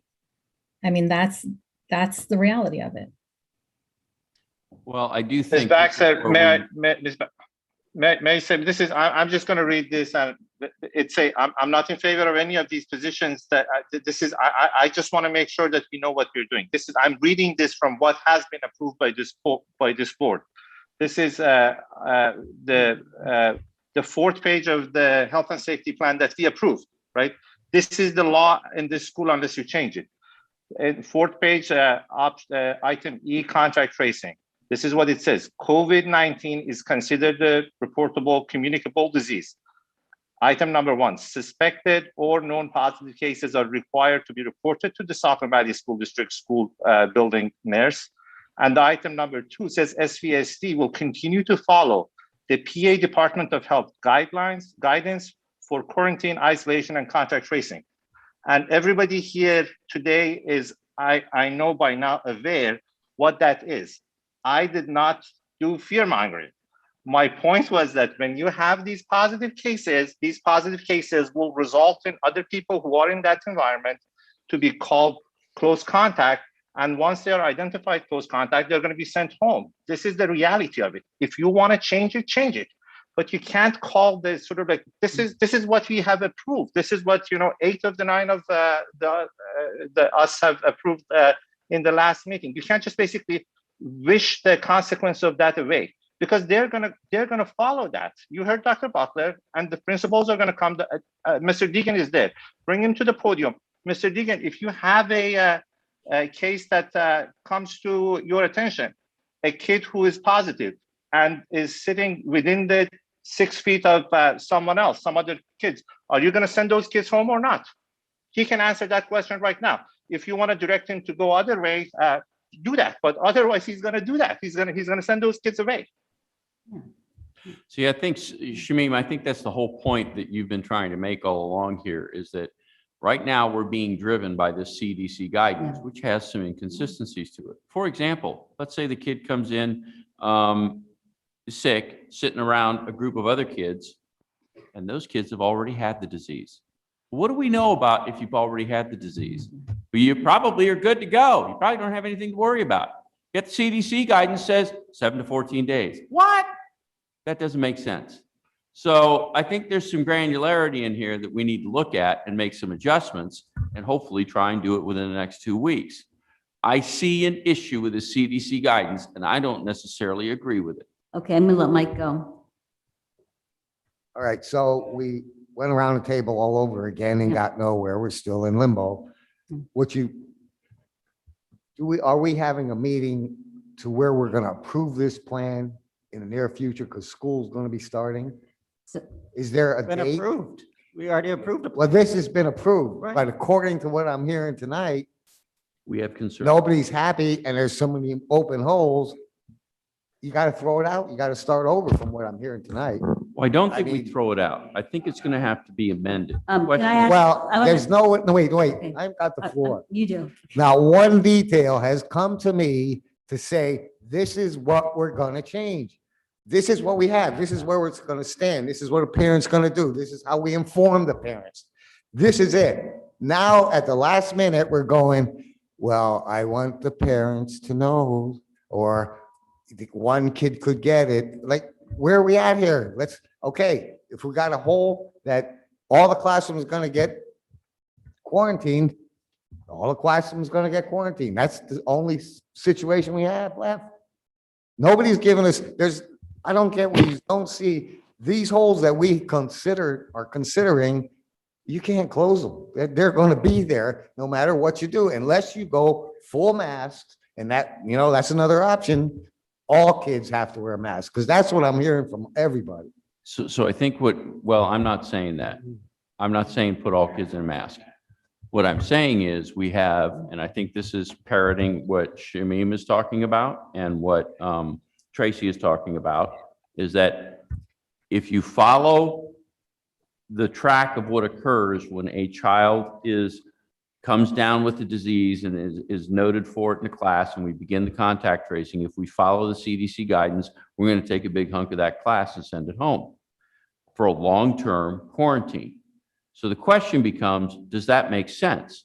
What the CDC guidance does is it discriminates between wearing a mask and not wearing a mask. Do we agree that that makes sense? Okay, I don't know whether we do. All right, so there is a question here. Do we need to make a modification of this plan within the next couple of weeks? But there's no modification that can be made the way Why we're not? thinking to have these schools open all the time. We're gonna have to close. I mean, a number of people have said it. If we don't do this and this happens, and theoretically, if that happens, we're closing the school down, one classroom at a time. Mr. I'm not Carabin, hearing any solid reasoning. I don't get you. I'm not there. Mr. Carabin, excuse me, my recommendation is for universal masking to close the loop that we're talking about this evening. To keep our kids in school and to avoid long-term quarantining. That is my recommendation, sir. So let me just back up and just say, Go ahead. so for the for the kids that are 12 and older, they have the other choice of having the vaccine as well. Right. So, I mean, that's a good choice. And that's a choice that also can prevent them from quarantining. So it's a different case for the grades K through 6 than it is for the 6 through 12 or 7 K through through 12. 5 versus K 6 through through 5 for 12. 6 through 12. That's a bit of a difference, but we do have a hole, and I don't really know how to solve it. I don't think any of us do at this point. Craig, you've heard us. This board would prefer to keep masks off for kids if we can. We'd like it to be choice for the kids, but we're not sure how we can do that. And also, at the same time, ensure that we're going to keep the schools open. And I don't know if there's a possibility to do that or not. So I see two questions that are not available to be answered tonight because this is just a discussion tonight. Right. All right.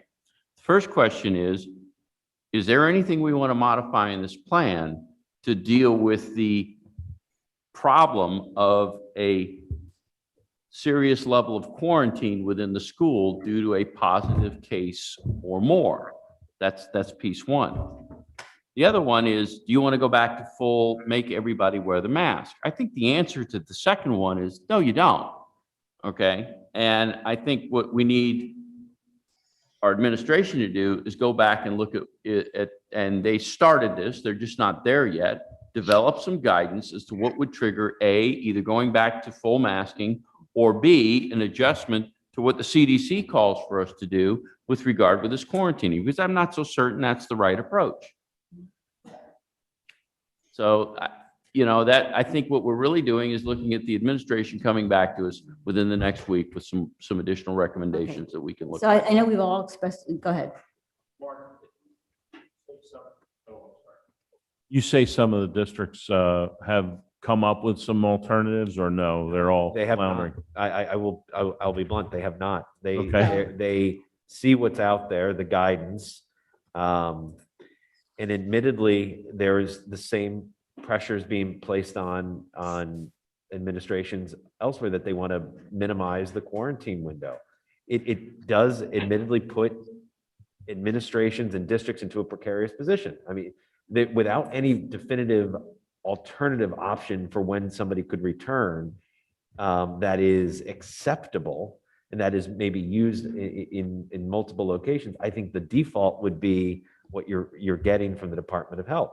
It's by no means ideal, but it's from a purely from a liability perspective, I'd rather adhere to that level of guidance for the quarantine side of it if there really isn't anything else out there. You're really out on a limb if you're defining your own quarantine.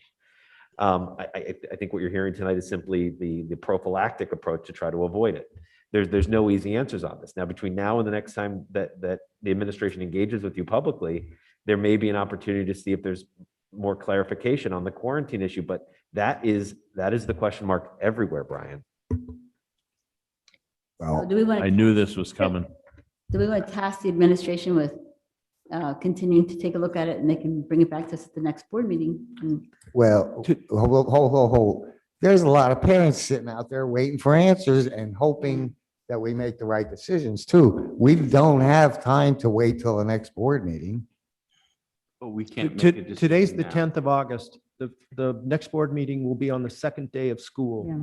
So it's not ideal, but I think that that's not entirely unreasonable to Right. have something ready for the next board meeting. Wow. Wait, what was You that, mean- Cedric?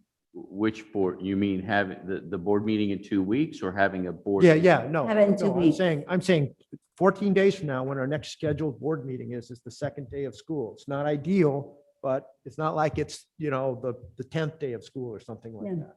Okay. Mhm.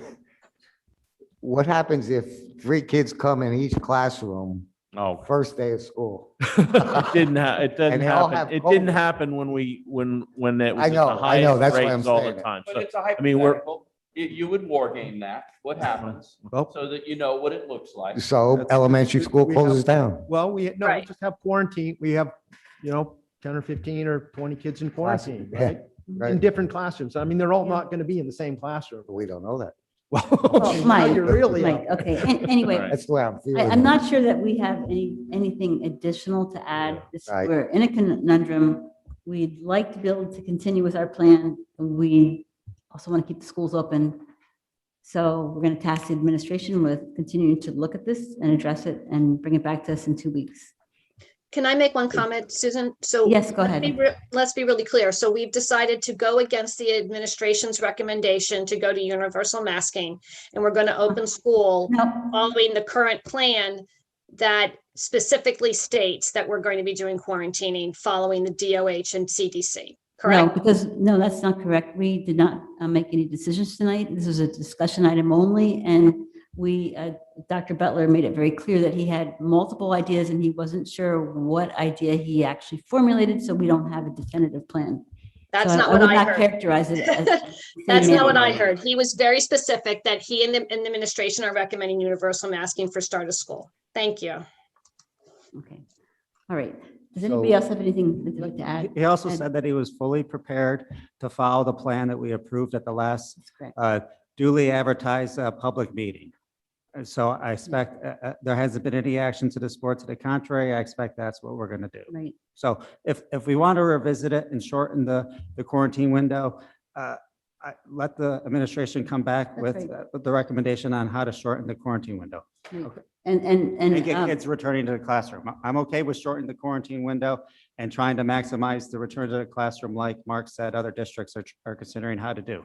right. And Dr. Butler did not even remotely suggest having an agenda item that we would vote on changing the plan tonight. That was never part of the Correct. equation. No, Correct. Yeah. I was excited. So, right. So this is discussion for us all to work together to try to come up with the best plan for all. We all have the same ultimate goal in place, which is to bring the kids back to school, to allow the parents to choose how they'd like their children to come to school, and we want to keep the schools open. So this is Could I a add work one in progress. thing Yes, for go Dr. ahead. Butler? Yes. If the board so agrees. Dr. Butler, I was pretty.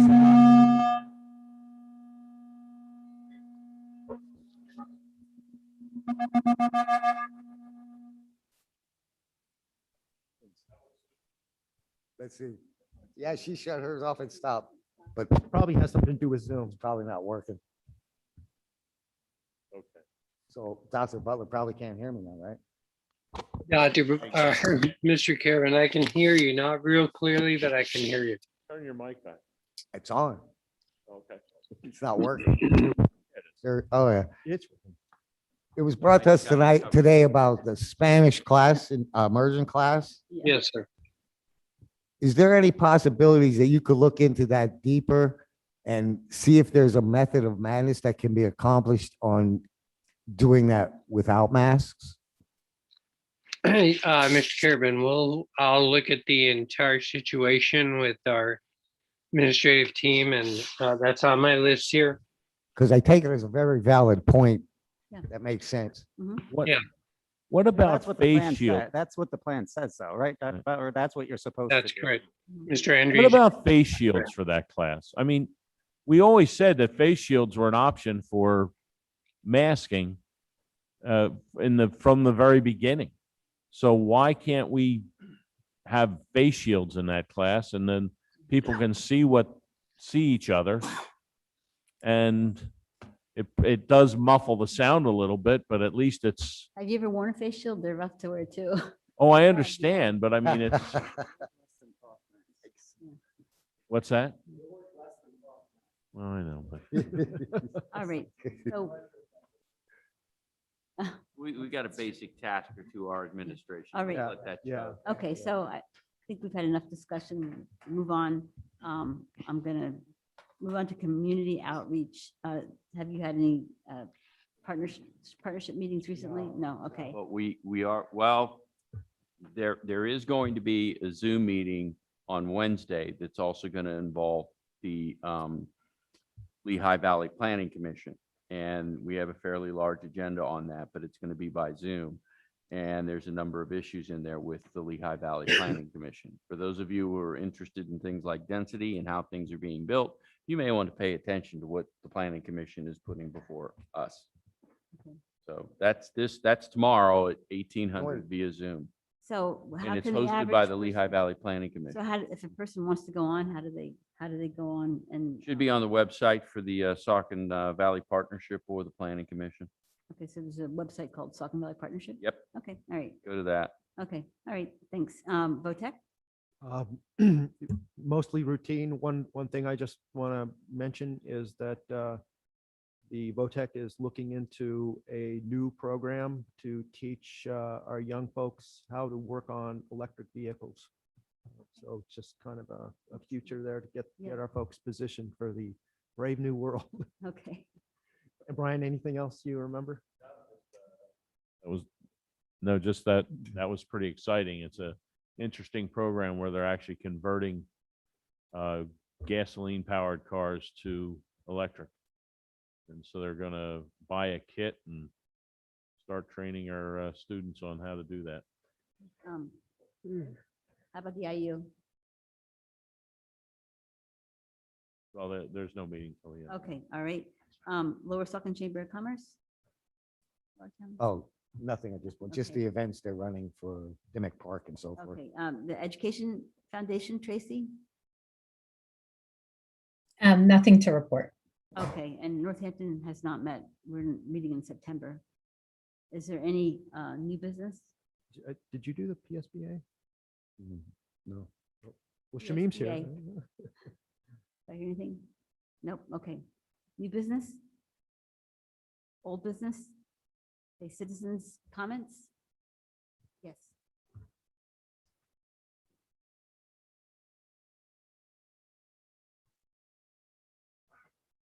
Vivian Demko, 1045 Detweiler.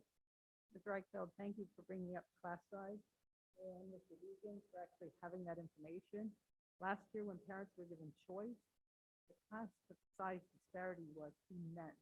We had classes over 30 kids, and then we had classes with 15 to 17. I'd like to hear the rest of the grade levels and what the class sizes look like at this time, based on mass, unmasked, those options. Thank you. Thanks. Dr. Butler, do you have any of that information available? I do have the elementary available, Ms. Baxter. I can't cite the section sizes verbatim right off the tip of my tongue, but they range from 18 to 19. We do have one section that's heavy right now. It's second grade. It has 27, but we're looking at that, Ms. Baxter, try to bring that number down. But I have seen the numbers, and I believe they're reasonable for elementary. And as far as the classroom size of 30, wasn't that only just for virtual? That wasn't for physical students? That's correct. Okay. That's correct. Just want to make sure of that. Okay. All right. We'll get that information. And we've seen it before. It's looked reasonable so far from what we've seen and what they've presented. It's very reasonable. Does anybody else have any more comments? Jason Bononis again. We've been here for quite a while, and I appreciate all your time again. I really appreciate the seriousness with which you're looking at these issues. It shows your concern about the students, the families, the parents, the administration, the teachers. So I thank you for that. Ms. Miller, I believe it was, made a comment earlier and seemed to paint with a fairly broad brush that masks in the study show that masks are highly effective. And Mr. Eichfeld had offered some counter information that suggested the opposite. I'm certainly not an epidemiologist or an infectious disease expert, but I do have two eyes, just as all of you do. And we're talking about masks a year and a half later. So the efficacy of masks, I believe, is highly questionable based upon the enduring nature of what we're dealing with. Mr. Eichfeld alluded to some data that you had received from the county, and that suggested that numbers were higher for the age group of 10 to 19, I believe it was. I would point you 2 miles in that direction, where there's a little festival that's taking place with 75 to 100,000 people per day that's taking place this week over a period of 10 days.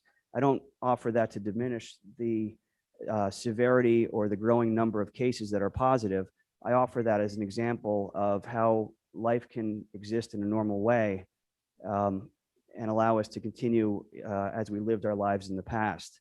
And certainly if there are concerns, then why aren't those concerns being addressed at a venue and an environment like that? I believe it was Mrs. Magnata who had made a comment about that parents need to be informed and perfectly clear about the effect of their children not wearing a mask and the effect of them having to be quarantined. And I agree with that. I think that that's an important piece of information. I don't know if that was included in the survey that was sent out, and I don't mean that to diminish the administration in any way. I think it's an important point. But in addition to that, I think I heard Dr. Butler say that if masks are worn and a child is exposed in a classroom, that doesn't necessarily lead to a need to quarantine. And I think that's an important piece of information that should be shared with parents as well. Mr. Carabin pointed out quite astutely that we're now roughly a week before school is going to start. This plan has been put in place, and I didn't hear anything tonight that offers a counter proposal to the plan. But this plan has been put in place and it exists And people have made decisions based upon this plan and their expectations of how the school is going to operate. And I realize, and I'm sure that most people realize, that plans change. This has been, a highly difficult year and requires a lot of adaptation and flexibility. But at the same time, this plan is in place and people have made decisions. I heard Mr. Detmar mention some concern, almost a fear, that the 30% or 35% of people who are interested in having mandatory masking for everyone may just leave the school district. Well, what about the 70%? I mean, 70% have expressed a contrary view, and that view is loud and clear. It's an overwhelming majority of people who have expressed that. And as I said when I spoke earlier, this board has shown leadership and fortitude. And I hope that you continue to do that without fear. Certainly there wasn't fear mongering tonight. I think that it was a very respectful dialogue. And I'm happy with the way it was conducted and the seriousness with which it was addressed. And then lastly, Mrs. Baxter had mentioned that there appears to be a hole in the plan. Just because there's a hole in the plan doesn't mean you have to throw out the whole plan. It just means that you have to find a solution to that hole. And as I understood, the hole in the plan is the concern that what happens in the unfortunate circumstance where a large part of a classroom or an entire classroom is subjected to quarantine. And I don't know if this is still a viable option, but certainly last year it was. Classes were held by Zoom for people that elected to participate by Zoom. They didn't want to be in the live classroom setting in person. They wanted to be in the remote setting. So I would suggest that that would be a very easy solution that would rectify a lot of these concerns. And I hope that you continue to consider this. And I would also hope that you don't just throw out the plan because there are some concerns that are being raised now. There are always going to be concerns, and there's always going to be second guessing, and there's always going to be Monday morning quarterbacking. You're making the best decisions that you can with the information that you have available to you, and I hope that you continue to do that. Thank you. Thank you.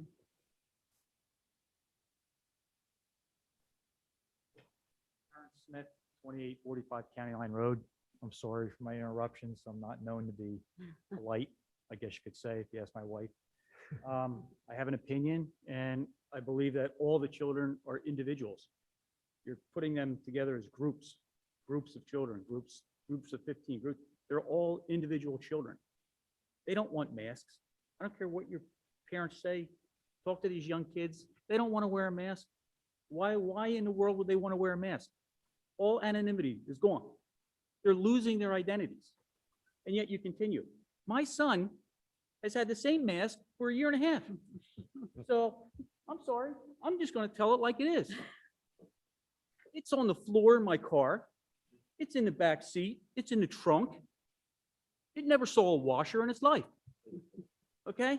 He'll throw it on because somebody of authority said, you need to put your mask on. But he doesn't care about the mask. I'm not worried about him because since this has happened, he's homeschooled himself. He wants to be a software engineer. All right? He'll be a junior this year at Votech, and he's trained himself. He's schooling me on computers. He's fixing my computers. So I guess it's hard for me to say, but if you lose these children, they're not going to listen to any of us because they've already lost faith in us. Right? We're the leaders. We're the ones that are supposed to set examples for our children. I don't wear a mask at home. My son was out last night with 8 friends sitting around a campfire. They're not wearing masks. They don't care. What you do in school is because of what you're mandating. They know it's a joke. They know what's going on at the southern border. They see. You think they're blind to what's going on? Our leaders are running around with no mask on, jumping in front of the press, taking pictures, putting the mask on for a picture. You think they don't see that? You're fooling yourselves. They're a lot smarter than us even. I know my children are smarter than me because 2 of them graduated top 10 in this school. So I just want to make that statement. Like the masks aren't fooling anybody. Virtue signaling, whatever you want to call it. I refuse to wear one. I was vaccinated because, again, I'm not going to have any more children. So if I die, it's up to my children to carry on our legacy. But making them wear masks, I don't see it. And I'm sorry, I lost a sister to COVID, but she had 2 strokes before she got COVID. She was also on dialysis for 10 years.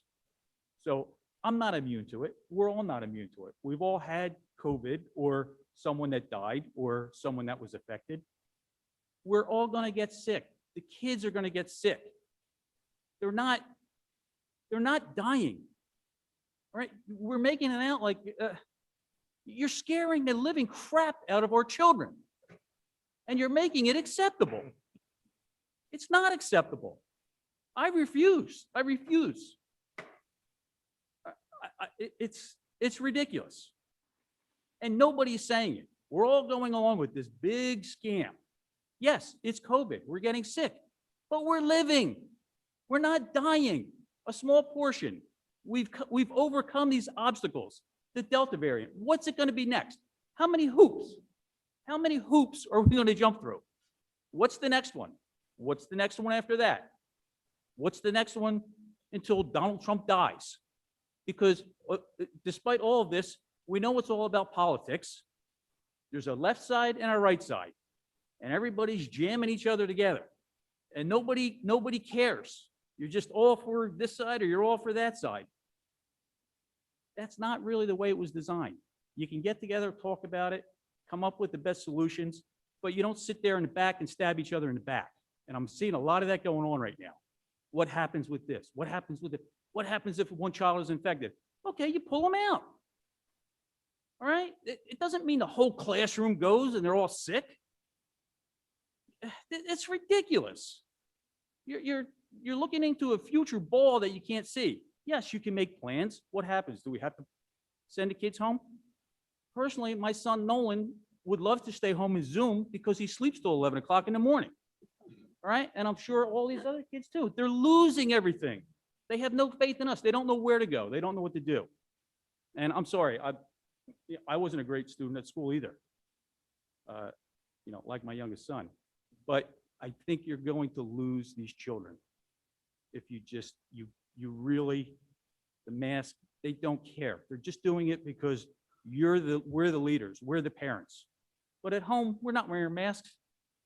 Their friends are coming over, they're not wearing masks. This is all BS. Virtue signaling.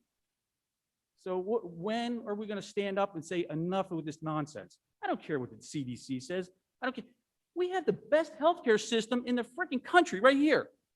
St. Luke's, Lehigh Valley Health Network talked about the #1 teaching school. We got a 3-minute drive to the best physicians in the world. And we're worried about the classroom shutting down, quarantining? Come on. It's a joke.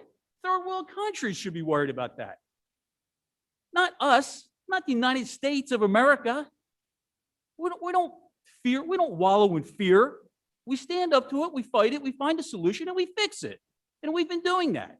But yet there's that, I dare to say it, that 30% that keeps pulling us down to where we were. We're not there anymore. We're past it.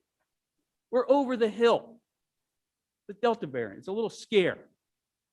All right? And again, if you have the symptoms, you pull the children out of school. I mean, I don't want to get into it. I've had it. Internally, I'm redder than my shirt right now. All right? Because I'm so sick of this. All these kids, these individuals, beautiful, beautiful children, growing up in fear. And that's what we're leaving them, to be fearful of each other, hiding behind masks. How many are going to be lost with no identity because they're afraid to go out without their mask on as they get older because they never made the connection? A French immersion? How can you have a mask on and learn a different language? It's absolutely impossible. Yes, the face shield with being plastic is a great idea, I guess. How can these kids communicate each other with a mask on? It's insanity. Over a computer screen, no interaction, no communication, no kids punching each other. It's part of life. We get hit, we get back up. right? I got hit, I got knocked out a few times, obviously. But, but I got back up and I overcame it, and you learn from it. So I guess, where are we going? What are we doing for our children individually? Not as a classroom, but all these kids have identities. They all want something. They all want to be held. They all want to be someone to care for them. And we're losing all that behind a stupid freaking mask that does absolutely nothing. Sorry. And that's all I have to say. Okay, thanks. Thank you. Anyone else?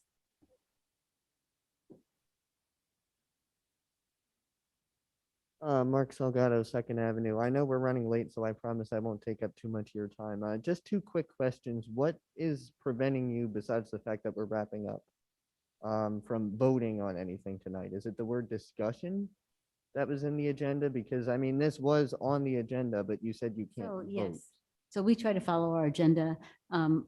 Number one, we think it's fair to the public. So if we Oh, start absolutely. throwing motions on that weren't part of the agenda, and I've seen it done in the past, in my past years of experience, where some very big items are thrown on at the last second so that the public isn't here. And they've actually just passed some laws that prevents you from adding important agenda items Right. at the last minute. So it's a matter of public notice. So that's why. It's courtesy, actually. Okay, It's yeah, courtesy to the public. That's Yeah. fair. And then just an idea, could you call I know we're worried about the start of school coming up. Could you call a special meeting like a week from today, for example? That's always a possibility. We can do that as Yeah, well. just So, an idea to throw out there. okay. All right, thank you. Anyone else?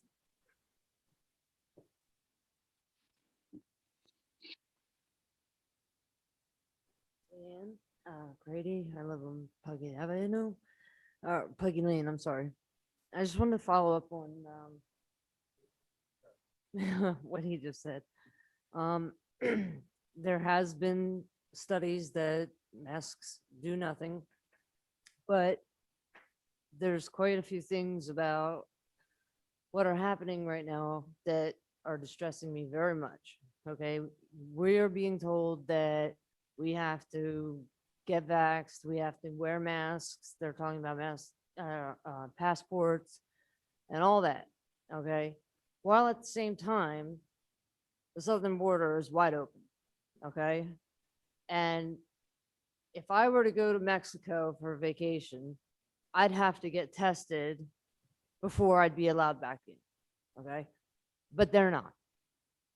In McAllen, Texas, in July, 7,000 positive COVID patients were released. Last week, I think it was 1,900 more. And that's why they declared a state of emergency. Okay. And this for me is also a double-edged sword. Okay. I'm an angel mom. My daughter was 28 years old. She was murdered August 2nd, 2018, as a direct result of broken borders. So what I am seeing now is infuriating. And for this administration to be putting policies on American citizens, but letting the rest of the world come in, it makes no sense. It makes no sense. And we're seeing, all these spikes in cases and everything, and they're saying, oh, it's the unvaccinated, it's the unvaccinated. No, it's not. It's people coming into the country that are COVID positive and being released. And it's just not fair. And as his point was, our children should not be masked. I watched the Senate hearing, I think it was Thursday or Friday, where they talked about children in the school systems contracting COVID. And out of, I believe, don't quote me exactly, but I believe the number that was said that 1.3 million children in the public school system, ages under 19, out of that 1.3 million, there was 14 deaths. and they all had underlying conditions. So the measures that are being taken seem just way too drastic. And the kids are the ones that are suffering. I'm raising my grandson and he is going to be 8 next month. And he was in karate before. I took him out because I'm not going to make him do karate while wearing a mask. So, I mean, these things got to change, and people got to realize that these children, these young children, know nothing else right now. You know, I mean, 3, 4, 5-year-olds, 6-year-olds, this is all they've seen for the last almost 2 years. So I just would request that you stick to your guns and make masks optional for leave it to the parents. And that's pretty much all I'd say. Thank you. Anyone else? Thank you all for coming. With that, may I have a motion to adjourn? Oh, the next meeting is August 24th at 7. And with that, may I have a motion to adjourn the meeting? So moved. Second.